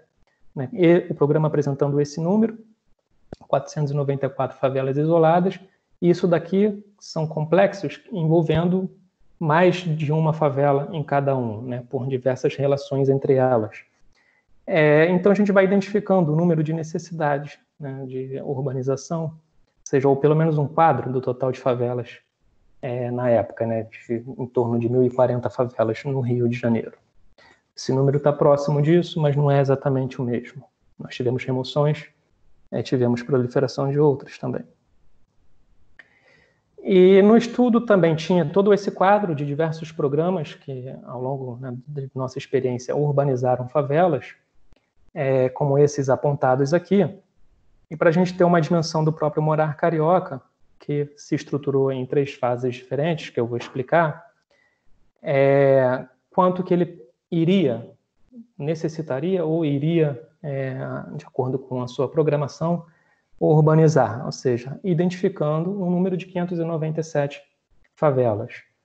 Já tinha um número de urbanizáveis, aquelas submetidas à urbanização que é superior a esse, ainda mais superior ao número total de favelas. Então, entre cada uma das fases, o programa veio com esse reconhecimento numérico. O programa, como o programa ele se dividiu em 3 fases diferentes, uma primeira fase, na verdade, já incorporou experiências anteriores ao próprio lançamento do programa, ou seja, o que a Secretaria de Habitação já realizava na época do lançamento, como a urbanização de favelas, nem era esse mesmo programa, mas incorpora e traz para o quadro do programa, que aí seria um número de 59 favelas. O principal é a fase 2, que é com aquele lançamento, e junto ao IAB do Rio de Janeiro, o programa lança um grande concurso de propostas metodológicas, assim como fez com Favela Bairro, selecionando 40 agrupamentos de favela, a serem distribuídos a 40 escritórios diferentes selecionados por esse concurso. Isso somaria, esses 40 agrupamentos, somaria 234 favelas. E a fase 3 é aquilo tudo que não era considerado nem fase 1, nem fase 2, era tudo que sobrava, que não era nomeado, mas que precisava reconhecer como um número para dizer que o programa iria urbanizar. Tendo uma ideia de 304 favelas, mas sem ter, pelo menos de maneira pública, uma referência de que favelas seriam essas. Então já fica uma coisa oculta, né, ou obscura sobre esse número de favelas ou quais favelas a serem urbanizadas. E como projeto, o programa se estruturou dessa maneira. Aqui a gente vê uma diversidade de fases. Para os que são de períodos iniciais, poderão ainda não ter uma boa aproximação disso, mas quem já participou de projeto, de arquitetura ou de projeto urbanístico ao longo da faculdade, vê que para um projeto urbanístico a gente precisa realizar, tem como uma primeira etapa, que a gente chama de diagnóstico, que é você fazer uma série de levantamentos de informações, estudo da área, levantamento de campo, ou seja, você reconhecer a realidade local para poder entender e para depois poder colocar as alternativas, buscar as soluções para os problemas. Depois do diagnóstico viria-se essa segunda etapa de plano de intervenção, né, que é o que o projeto coloca como proposição para o local. E depois o projeto básico, aquilo que começa a se elaborar nessa etapa e começa também depois a se detalhar, até a fase final, até a finalização e até a entrega do programa a ser encaminhado, do projeto a ser encaminhado para a obra. Então, se a gente tentar compreender como que a participação poderia ser incorporada nessas diversas fases, nessas 3 etapas, aqui a gente veria, né, a partir do que o programa propunha, ou de suas possibilidades, uma espécie de leitura da problematização que fosse realizada pelos moradores locais, junto aos técnicos participantes do projeto, junto ao poder público e a outros técnicos contratados também para trabalho de campo e mobilização local. Ali eles colocariam as suas necessidades, as suas demandas, todos os problemas, as potencialidades também, que de alguma maneira está representado lá naquele mapa inicial, aquele mapa conceitual. Extremamente importante seria a participação incorporada nessa fase aqui, porque é o momento que a gente começa a traduzir isso em proposição, ou seja, o que veio de demanda e começa a se colocar aí como alternativa. Então, os moradores, né, precisariam participar intensivamente dessa etapa para traduzir ali as suas demandas, as suas necessidades. Aqui que poderia traduzir espacialmente. E o projeto básico, essa participação seria necessária ainda, em menor grau do que o anterior, porque são fases mais de detalhamento, e seguindo, né, os compromissos aqui, poderia alcançar o que era colocado pelos moradores. Mas também necessitaria de uma grande forma de organização ali para fazer as deliberações, para aprovar o projeto, inclusive para ter uma espécie de pressão social, ou seja, da organização social local, junto até os próprios escritórios responsáveis pelos projetos, ao poder público, para fazer cumprir aquilo que se elaborou a partir da participação social. E aqui, apenas para complementar e ter uma ideia de que o programa também compunha outros serviços adicionais que a gente não precisa detalhar aqui.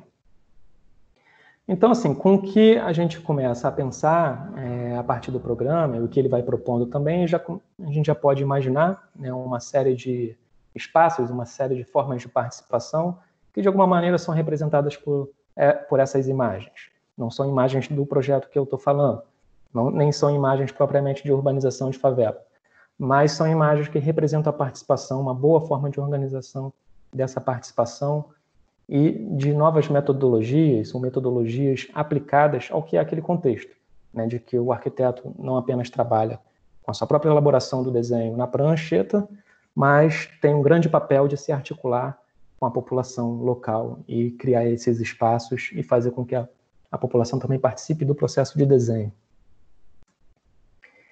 Então, voltando ao programa, quando a gente começa a estudar ele, antes mesmo de realizar o projeto, ver quais são as possibilidades de participação, então a gente tem aqui 3 fontes diferentes, né, para entender o que o programa está colocando, que é o decreto, ou seja, o que está instituindo o programa de maneira legal, o escopo, que é um caderno técnico que coloca ali todas as disposições, o que o projeto precisa cumprir, e o que se pode analisar a partir dessas comparações. Então, o decreto fala, né, de que a participação da sociedade é necessária, não só isso, é também imprescindível, em todas as etapas de execução do projeto.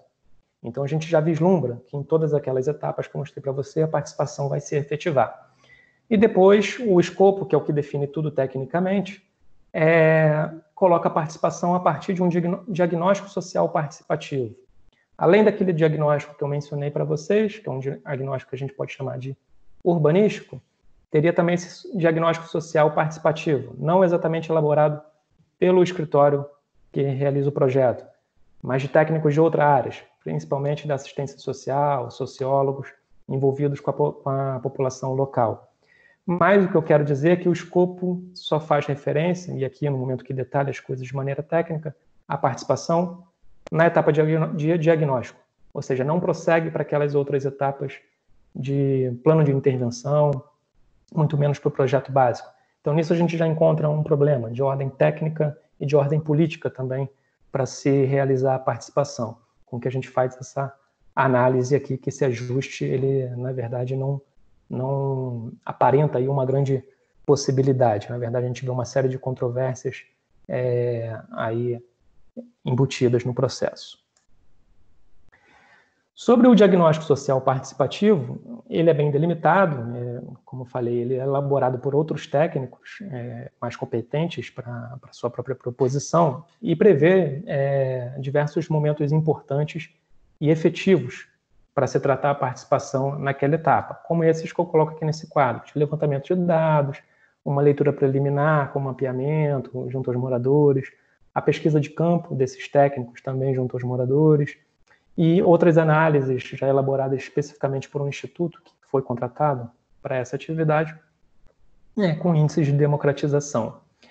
E muitas vezes coloca essa espécie de embate entre escritório e população, como se o arquiteto, o escritório, como um grande detentor de poder, né, de resolução, né, de decisão sobre o projeto, e a população, na verdade, aquela que consegue colocar de maneira mais pertinente a realidade e as suas demandas.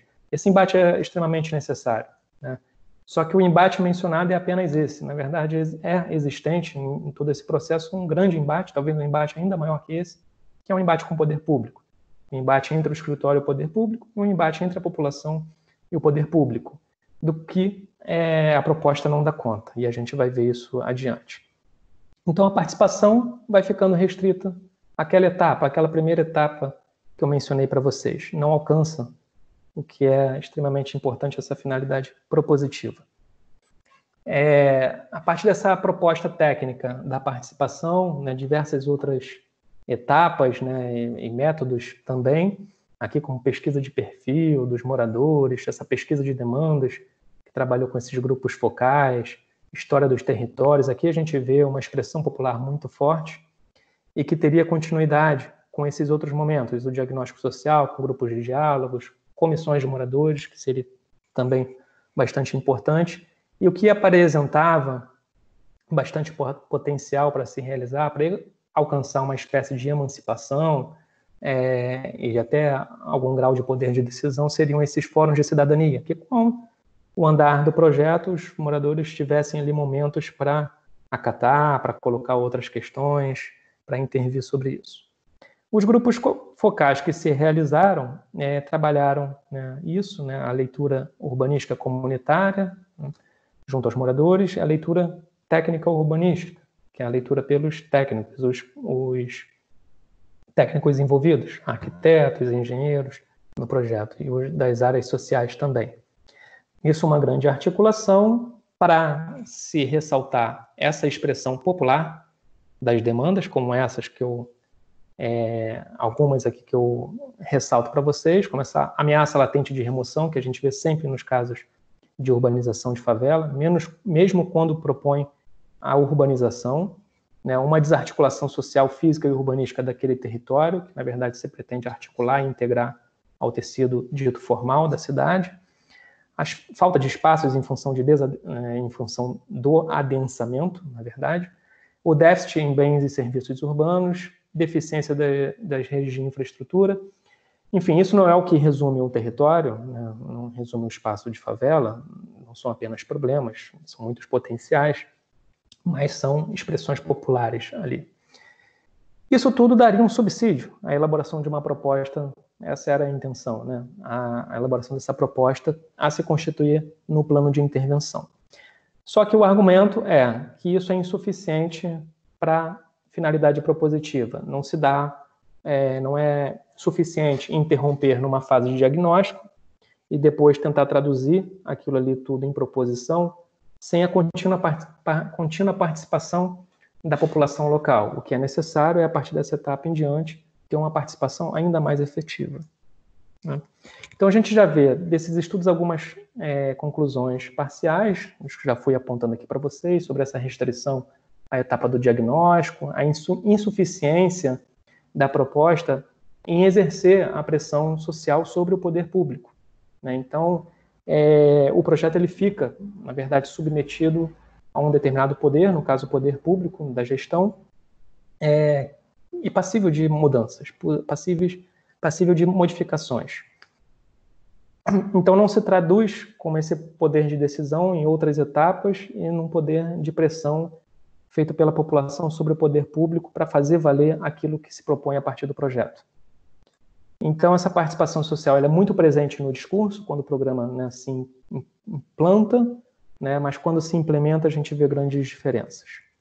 Acaba ficando, na verdade, essa questão da participação acaba ficando muito dependente de um certo engajamento eventual daquele escritório que elabora o projeto. Então a gente vai ver um exemplo que é a partir daquele caso que eu falei para vocês.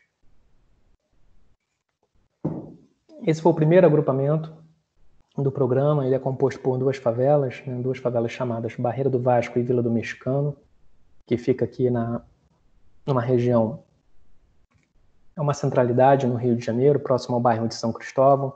Aqui é a zona portuária do Rio de Janeiro, aqui é o centro propriamente dito, e aqui a gente está vendo uma ampliação, aqui a zona portuária mais para cá, aqui o bairro de São Cristóvão, e o bairro Vasco da Gama, o bairro do Caju, onde se situam essas duas favelas.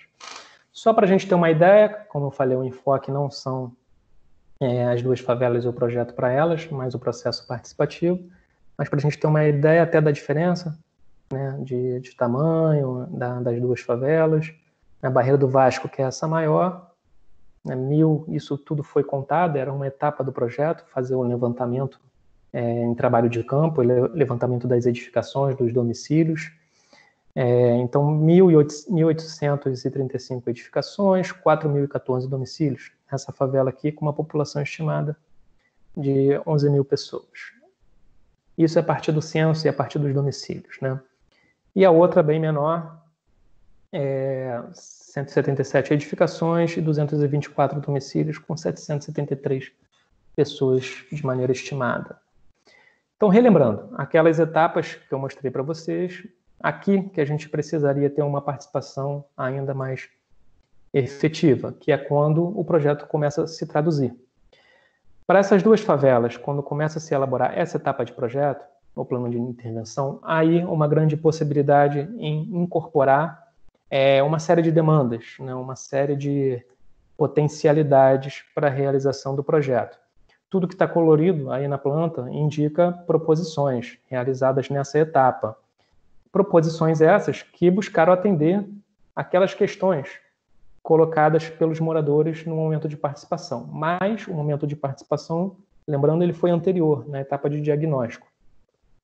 Ou seja, se tinha uma preocupação com a ameaça da remoção, a proposta era do reassentamento. Claro que a proposta vem do programa, o programa de urbanização. Então, o reassentamento, o que a gente é? A gente estudar determinadas localidades dentro das favelas que apresentam uma série de problemas de insalubridade, de infraestrutura, de risco para os moradores e também potencial de melhoria da qualidade dos espaços. Significa, então, você reassentar essa população, porque precisa tratar os problemas ali, precisa abrir a área, mas dando alternativa para aquela população num novo assentamento, numa nova moradia, ou dentro da própria favela, como essa aqui se propõe. Em amarelo são a habitação de interesse social, conjunto de habitações de interesse social, ou em terrenos adjacentes, próximos à favela. E em vermelho são equipamentos, e os espaços mais aqui em branco e tudo, com essas zonas verdes, são vias, ou vias qualificadas, alargadas, ou vias novas, abertas, e criação de parques, de praças e pequenos largos também, que é primordial para se tratar o problema do adensamento dentro da favela, que são edificações muito justapostas, trazendo problemas de insalubridade, de ventilação, de qualidade de moradia. O déficit habitacional sendo respondido, isso tudo que eu coloco no primeiro momento aqui são questões colocadas pelos moradores, né? Embora a gente possa perceber isso tecnicamente também. E versus o que se propôs aqui no plano, né? Então, produção de moradia como alternativa. Se tem a rede precária, é tratar a infraestrutura urbana de saneamento, né? Abastecimento de água, de esgotamento sanitário. O problema da integração socioeconômica se revertendo por políticas públicas, como de educação, de geração de trabalho e renda. Déficit em serviços como alternativa de equipamentos, como todos esses em vermelho aqui, tanto dentro quanto fora da favela, de modo adjacente. Demandas por espaço de convivência, então o tratamento com desadensamento e criação de novos espaços públicos ou qualificação de espaços existentes.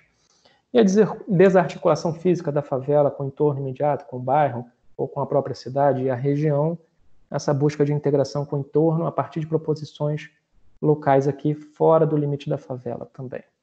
Então, uma grande proposta que se vê de maneira a buscar atender uma diversidade de demandas que são expressas pela população local e que vai buscar se reverter em projeto a partir daí. Mas, como eu falei, a participação não tem continuidade, né? E a gente também começa a ver também uma série de mudanças, né? Como eu coloco aqui, mudanças de planos impostos pelo próprio poder público durante a realização desse mesmo projeto e dos outros projetos do Morar Carioca também. Determinantes políticas e financeiras, ou seja, a hora que a gente está com uma gestão aproveitando o momento, né, de investimentos na cidade, isso a gente está próximo aos Jogos de 2016, então aquelas promessas de investimento financeiro e de investimento em diversas obras da cidade. As condicionantes de projeto são profundamente alteradas, inclusive com uma argumentação de que não existe mais a verba, ou a verba é limitada para a realização do projeto, sendo que ora colocava o cenário muito favorável para se tratarem essas propostas e outras tantas. Uma redução drástica do número de relocações, né, que significa você diminuir as proposições dentro da favela para tratar aqueles problemas de desadensamento e de insalubridade, e com a proposta de nova produção habitacional, ou seja, isso vai se reduzindo também. Na verdade, a produção de moradia ela vai ser retirada do projeto. E a modificação do projeto que acaba descaracterizando o que vem se realizando de modo a incorporar, mesmo que parcialmente, a expressão popular existente nesse processo. E quando a gente vai para outra etapa, a gente vê um projeto já bastante modificado, ou poderia dizer que desfigurado, com grande supressão, né, de diversos conteúdos, e também a total supressão da participação social. Então, que a gente vai vendo o projeto perdendo diversos elementos ou diversos conteúdos, né? A gente tem a retirada das propostas habitacionais, que eram todas aquelas amarelas, manutenção das condições de adensamento e insalubridade, ou seja, o que existia como grandes problemas desse tipo dentro da favela vai permanecendo por conta dessas alterações, redução qualitativa e quantitativa dos espaços públicos de convivência, a incógnita do reassentamento, ou seja, não se sabe para onde irá se propor reassentamento, por mais que a realocação tenha diminuído bastante, ainda houve áreas aqui de algum tipo de intervenção com demolição de edificações, né? Mas o reassentamento ele não fica delimitado pelo projeto, por conta dessas modificações. Supressão dos equipamentos públicos também, e acaba reduzindo o projeto numa obra de infraestrutura urbana, bastante reduzida mesmo, infraestrutura de saneamento, ou seja, de tratar as redes, né, de abastecimento de água, esgotamento sanitário e de drenagem pluvial, que é importante, deve existir no projeto, mas não é apenas isso, para solucionar os problemas, e da infraestrutura viária, né, de tratar o pavimento das ruas e vielas existentes. Um programa que vai se reduzindo a isso, quando deveria propor uma diversidade de outras soluções. Então, que resultados que a gente vê nesse processo que só incorporou a participação de modo parcial, né? Ou que, na verdade, estaria suprimindo a participação de maneira sistemática.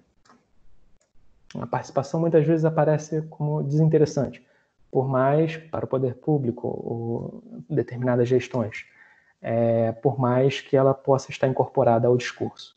Então, quando a gente compara, né, duas etapas distintas, a gente vê essa grande diferença.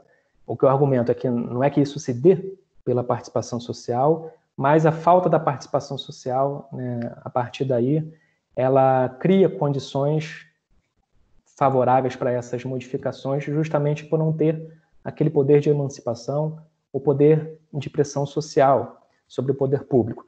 Caso tivesse, poderia, né, com espaços de participação, como assembleias, momentos de decisão, poderia ali haver um espaço propício para a organização comunitária fazer uma grande pressão sobre o poder público, como a gente vê em determinados casos. Claro que isso não é uma responsabilidade total da comunidade local, é pela própria estrutura do programa, né? Então, o que a gente tem como uma conclusão, uma consideração final sobre esse modo de intervenção? Um decreto que argumenta, né, que assegura essa participação em todas as etapas, mas quando que se define tecnicamente, restringe ela, ou seja, é o que vai encaminhando para a prática. Eu falo que eu vou ter participação, esse é o meu discurso, mas quando eu delimito, eu restringo. O plano de intervenção, ele incorpora apenas parcialmente, daí a gente vê problemas condicionados, e o projeto básico ele vai ter essa participação totalmente suprimida, assim como serão as propostas para o projeto também, levando em consideração aquela expressão popular, no que vai descaracterizando o projeto. E o que tem como uma conclusão específica sobre isso é que o grau de participação ele vai influenciar no processo de projeto, ele vai influenciar no desenho, ele influencia nos métodos que nós precisamos elaborar e praticar junto à comunidade local. Então, isso a gente precisa pensar de modo a incorporar no nosso processo de projeto também. Da mesma maneira que precisa pensar para a formação do arquiteto e urbanista. Então, ou essa conclusão, ou uma outra que a gente pode chegar também, que aí é resgatando a carga teórica para isso, é que a participação institucionalizada, ou seja, a participação a partir dos meios, canais oferecidos pelo Estado, ela não é suficiente, porque ela estará submetida a essas formas de cooptação e de reformulação pelo próprio poder público. Então, a gente, por mais que seja dependente dela, a gente precisa também de canais que sejam sobre um outro formato, que sejam, como eu coloquei para vocês lá no início, insurgentes. Daí a gente tem uma inflexão teórica que eu coloco para vocês a partir de uma autora, a Faranak Miraftab. Ela é uma arquiteta urbanista, né, formada em planejamento também. Ela é iraniana, atuante na Universidade de Illinois, nos Estados Unidos, professora. Então, ela tem uma abordagem, né, sobre essas duas formas de espaço, espaços convidados e os espaços inventados. Falando de participação, então, sendo os espaços convidados aqueles ofertados, sancionados pelo Estado, pelas suas institucionalidades, e a gente pode entender a partir desse exemplo como que isso pode ser controlado por essa forma de poder, e outros espaços independentes são os espaços inventados, aqueles inventados nos próprios espaços orgânicos, espontâneos, e de forma de construção alternativa da cidade, que fazem parte da construção da cidade também. Então, a gente precisa entender esses espaços complementares e, por mais que precisamos demandar os espaços convidados, em algum momento precisaremos acioná-los, né, porque também dependemos do Estado para a política pública, a gente também precisa ter a organização social local de modo a criar os seus próprios canais e fazer aquela pressão que eu menciono.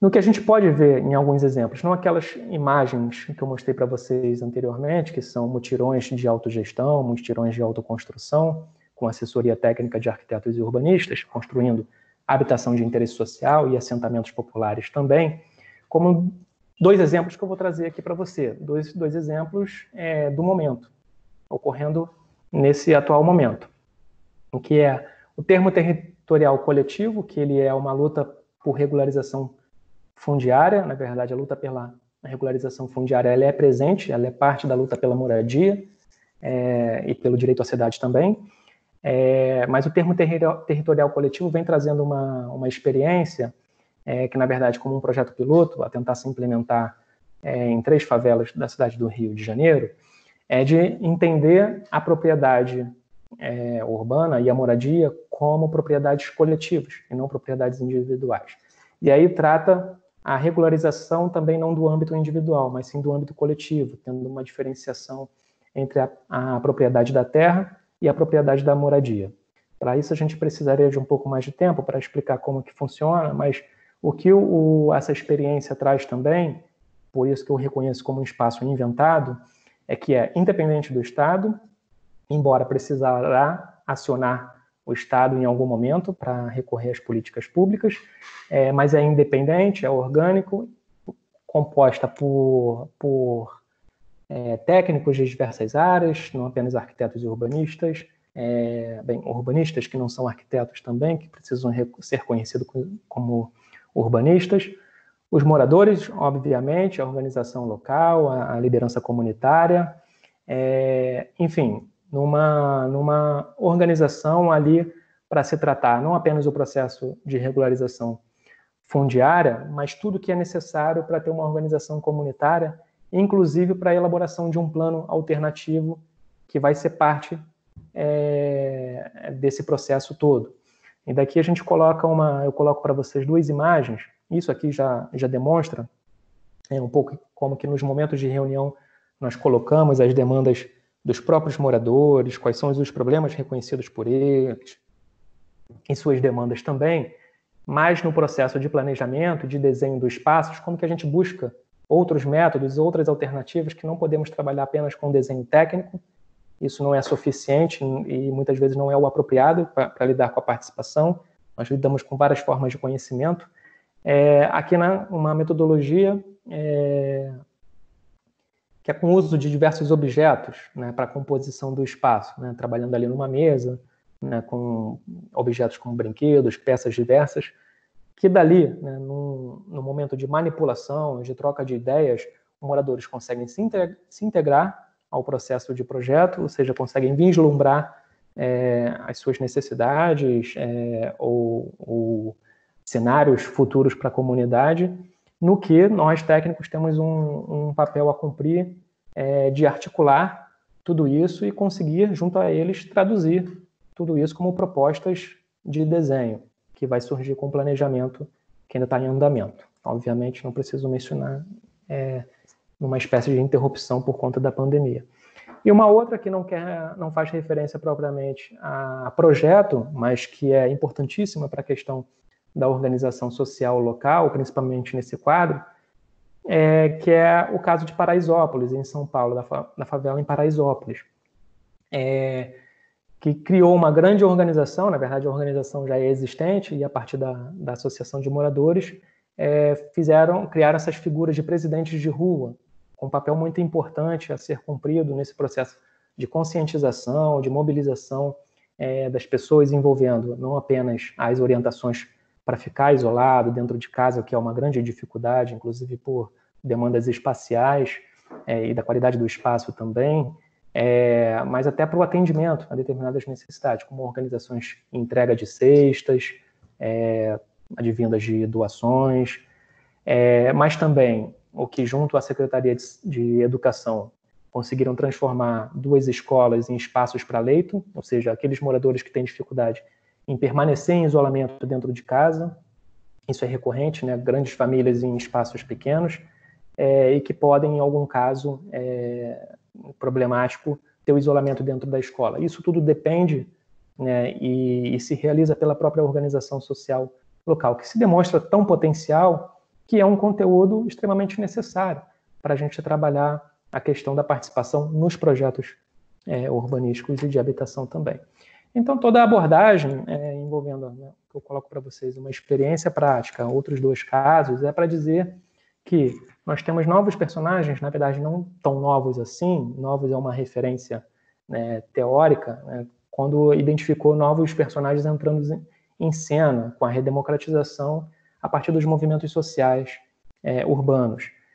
Eles constituem novos espaços, e se existirão novos espaços, nós precisamos repensar os modos de produção do espaço e da cidade.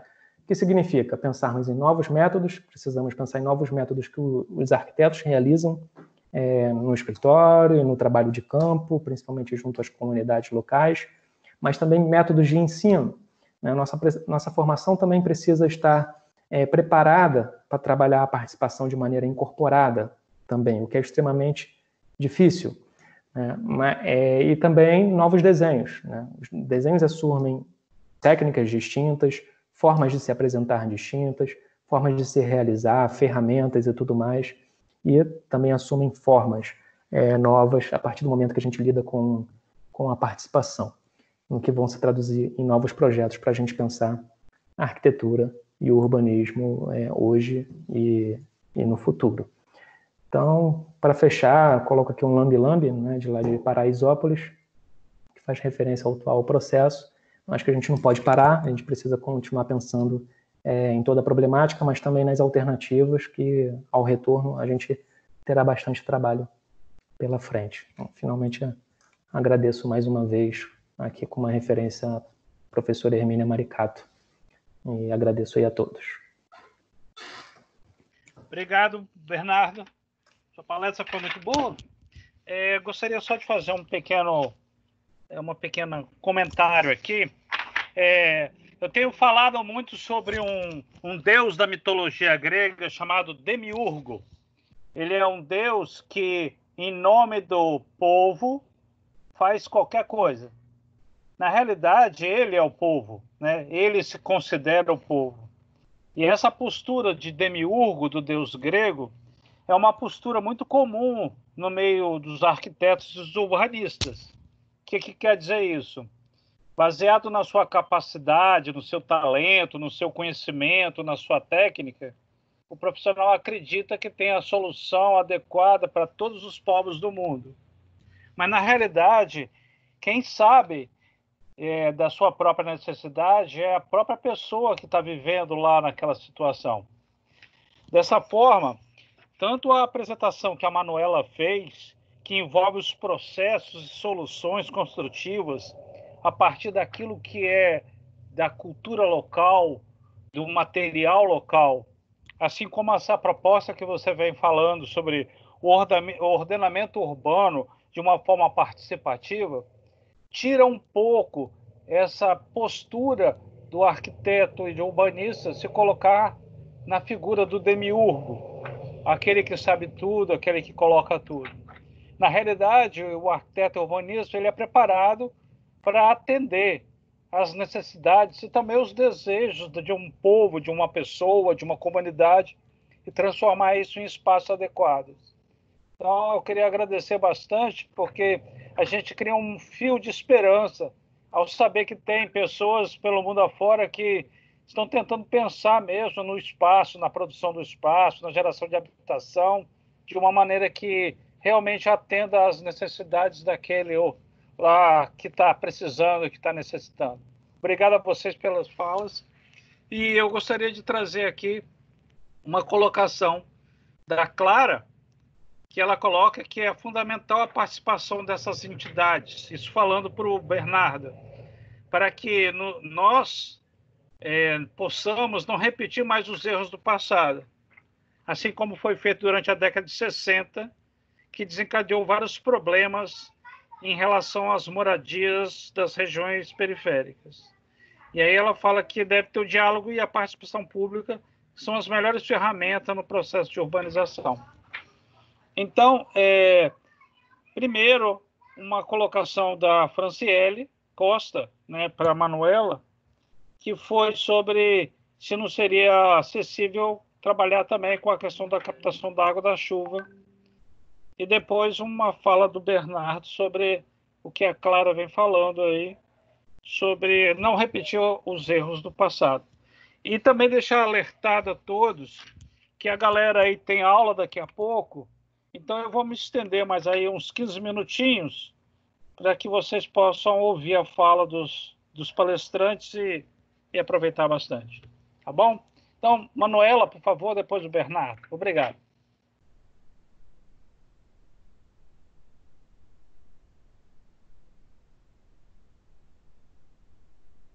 Alô? Alô? Oi, Manuela. Estamos te ouvindo. Oi. Ai, desculpa. Então, Franciele, é super possível trabalhar com a captação da água da chuva, só que é mais recomendado que você capte água da chuva do telhado verde, porque o telhado verde já tem uma camada drenante, né? Até dá para você fazer isso no final da TEVAP. Aquilo que eu mostrei era o ladrão, né? Que caso chova demais, a fossa pode vir a transbordar. Então a gente prevê um ladrão no sistema. Essa água pode vir a ser captada, mas ela teria que passar antes por um filtro de águas cinzas, né? Essa tecnologia ela está lá no guia do saneamento. Então dá uma olhadinha lá. Toda a captação de água da chuva ela tem que ser tratada depois, dependendo do uso que você vai destinar a ela. É isso. Manu, rapidinho. Eu acho que a Fran fez essa pergunta no começo, quando você apresentou a escola. Então, antes de mais nada, parabéns por esse TCC, eu não conhecia. Mas você acha que caberia na escola? Caberia, com certeza. A gente prevê também. Eu cheguei naquele projeto da escola, a gente prevê justamente nos telhados verdes, né? Eu cheguei no nível de projeto executivo, só realmente não mostrei os detalhes arquitetônicos, mas a gente tem uma captação da água da chuva assim lá. Ah, Manu, é a Franciele que está falando aqui. Era isso mesmo que o João... Tudo bom? Era isso mesmo. Eu vi que você não destacou e o telhado verde chamou atenção. Aí quando a gente pensa em telhado verde, a gente juntamente já pensa, já para poder reaproveitar, né? Um outro projeto ecológico é a captação de água da chuva, né? Como é uma comunidade, é uma escola, então, assim, eu coloquei porque é uma coisa que você consegue reutilizar. Eu não sei como é a questão climática da área, né? Mas, assim, depois que eu fiz a pergunta, eu pensei que poderia surgir, né, questões, né, gasto, né, questão de bomba, né, dessa água, mas por que não, né? Mas você já me respondeu que foi pensado e tá no projeto. Obrigada. Pois é, inclusive, Franciele, quando eu fiz esse projeto da Escola Caiçara, a Ampla ainda não tinha chegado com a energia elétrica até o pouso da Jaíba.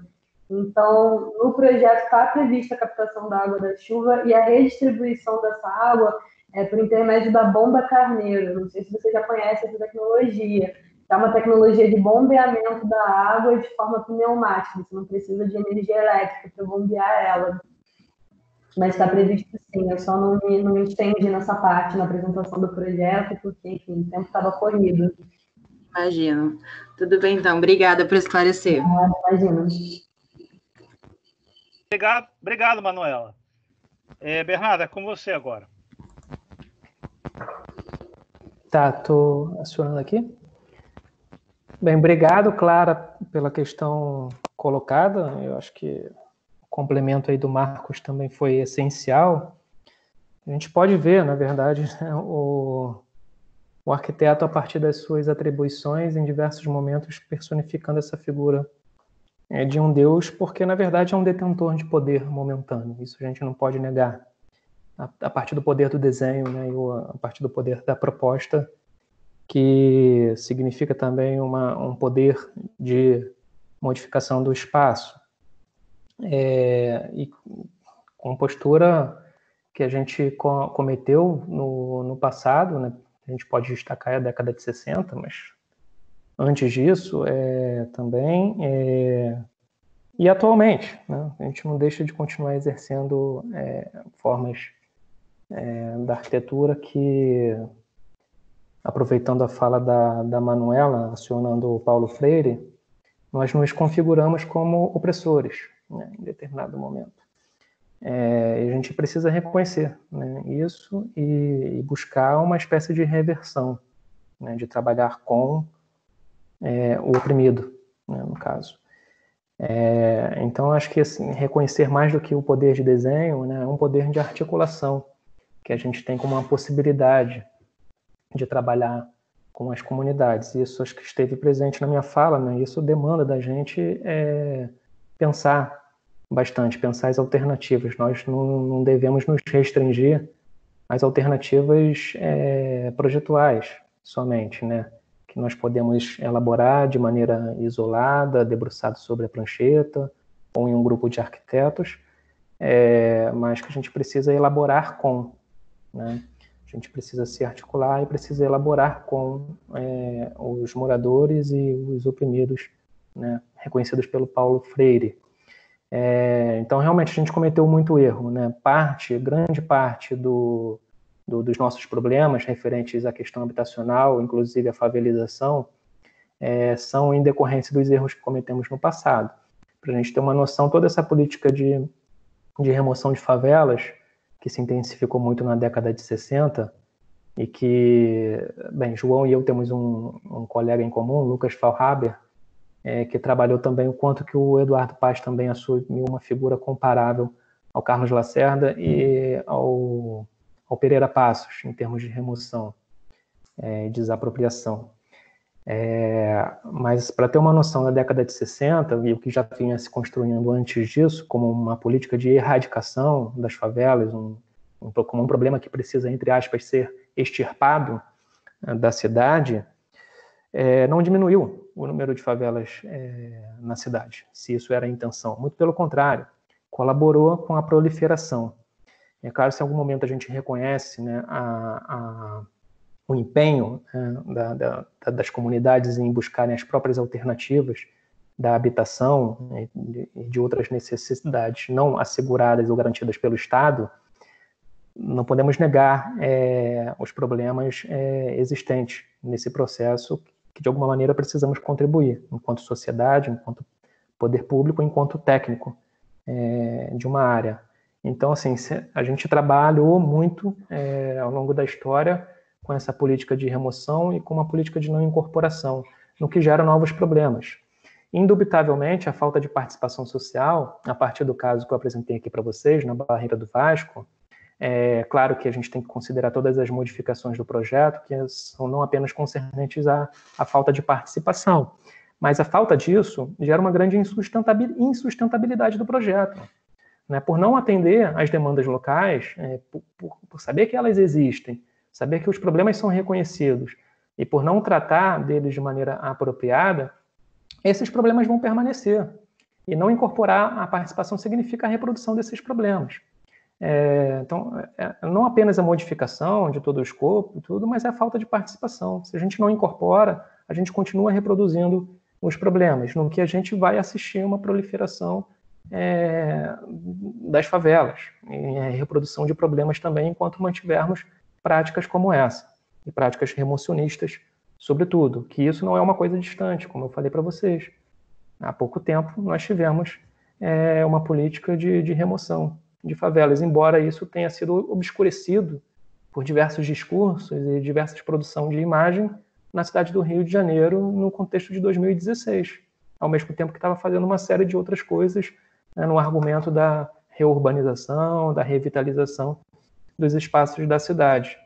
E a gente pode assistir isso novamente, não à toa eu coloquei o exemplo da Covid, quando isso acabar, né? O quanto que as favelas, a partir daqueles discursos que aqui eu critico, vão se constituir como ameaças novamente e passíveis de assistir um novo processo de desmonte e de remoções, como a gente viu ao longo da história.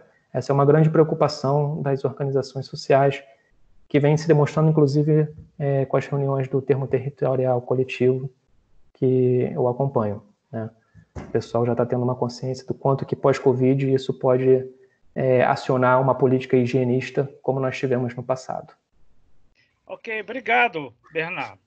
Nós temos uma mão levantada aí do Roberto. Roberto, está me ouvindo? Se estiver ouvindo, você pode abrir seu microfone e fazer sua colocação, por favor. Roberto Gonçalves Júnior.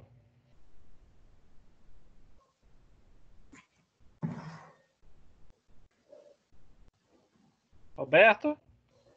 Ele levantou a mão ali, mas eu acho que não está ouvindo, não. Nada. Bom, Bernardo, bem, Manuela. Alguém mais gostaria de fazer alguma colocação, alguma pergunta? Né? Vamos ficar aberto. Então, nós temos 5 minutinhos aí para a gente fechar a palestra de hoje. Então, se alguém quiser, fiquem bem à vontade aí para a gente... Eu acho que eu gostaria de fazer só uma colocação disso que o Bernardo falou, né? Com certeza é muito difícil você fazer uma atuação com política participativa, né? O que a gente escuta muito lá no território essa reclamação. É óbvio que é muito diferente quando você trata de um território urbano para um território rural, né? A favelização, principalmente na cidade do Rio de Janeiro, ela tem aspectos muito cruéis, um pouco diferente, né, do que acontece no campo, mas uma reclamação muito, muito recorrente da galera lá da Cajaíba, né, que assim, eles recebem muitos pesquisadores, recebem muitos acadêmicos que vão até lá querendo fazer trabalhos participativos, né, fazem diversas reuniões com a Associação dos Moradores, e essas pessoas, elas simplesmente voltam, né, para a academia, saem do território, fazem seus mestrados, fazem seus doutorados, tentam implementar isso, né, junto aos órgãos, muitas vezes não conseguem, mas assim, não voltam para o território para dar uma devolutiva, né, para dar uma satisfação. E aí, inclusive numa audiência pública que a gente teve de um indígena, inclusive, levantou a mão e fez uma fala que me tocou muito, né? Então, ele falou, cara, enquanto a gente não tiver os nossos próprios advogados, né? Quando a gente não tiver os nossos próprios engenheiros, os nossos próprios arquitetos, a gente vai ficar, né, sendo refém dessa tentativa de fazer um trabalho participativo, né? Mas, como o Bernardo muito bem disse agora, né, de quem também é nosso opressor, né? Porque por mais que a gente esteja lá com a melhor das boas vontades, né, querendo fazer um trabalho que seja relevante para o contexto local, eu acredito que o trabalho mais relevante que a gente possa fazer, mais do que fazer um projeto arquitetônico, participativo ou o que for, é fazer ações de fortalecimento mesmo, né, de melhoria da autoestima dessas populações, de fortalecimento político deles, né? Eu acho que essa é a melhor forma da gente agir, com certeza. Só isso mesmo, eu queria dizer.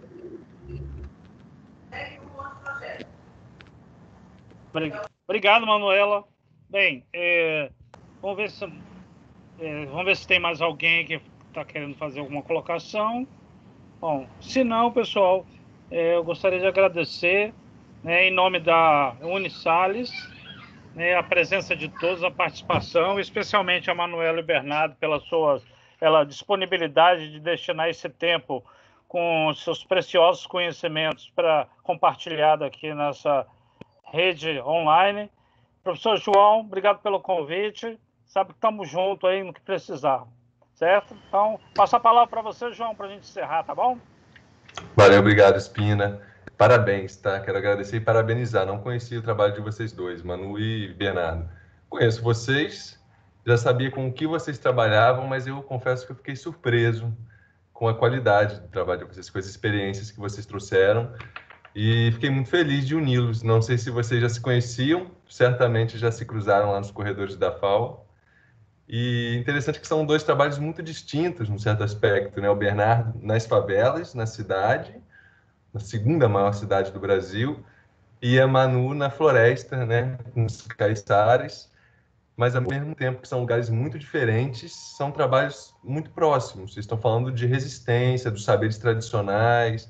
Então, assim, eu fiquei muito feliz dessa convergência, fiquei surpreso com a convergência de ideias, não esperava que fossem trabalhos tão dialógicos, né? Vamos dizer assim, tão complementares, e acho que deixa muitas reflexões para a nossa prática, inclusive lá na faculdade. Nós trabalhamos com um projeto de urbanização de favelas, é uma disciplina obrigatória, e temos, ô Bernardo, o trabalho que você apresentou como referência do Morar Carioca. Não como foi executado, mas a ideia que vocês apresentaram no concurso da Barreira do Vasco e da Vila do Mexicano. Então, muito interessante. E no próximo período vamos fazer uma escola, Manu. Então, certamente vamos ajudar, porque é uma escola em uma área de favelas. Então, acho que vocês chegaram no momento certo aqui no nosso curso. Ainda bem, né, que a gente teve essa oportunidade de trazê-los, apesar do problema que estamos vivenciando, da pandemia, mas a gente teve essa oportunidade de trazer alguém de longe. E é isso, tá? Só agradecer e parabenizar em meu nome, em nome da instituição, e deixar o convite já para um outro bate-papo que a gente vai ter, vou jogar aqui no chat, que vai ser no dia 12 de junho. Manu e Bernardo estão mais do que convidados também, se quiserem participar, tá bom? E é isso, gente. Muito obrigado, boa noite, boa aula a todos, bom trabalho, bom descanso. Obrigado, João. Um abraço. Obrigado, Manu. Um abraço para você também. Um abraço para todo mundo aí. Valeu, galera. Até mais. Beijo enorme.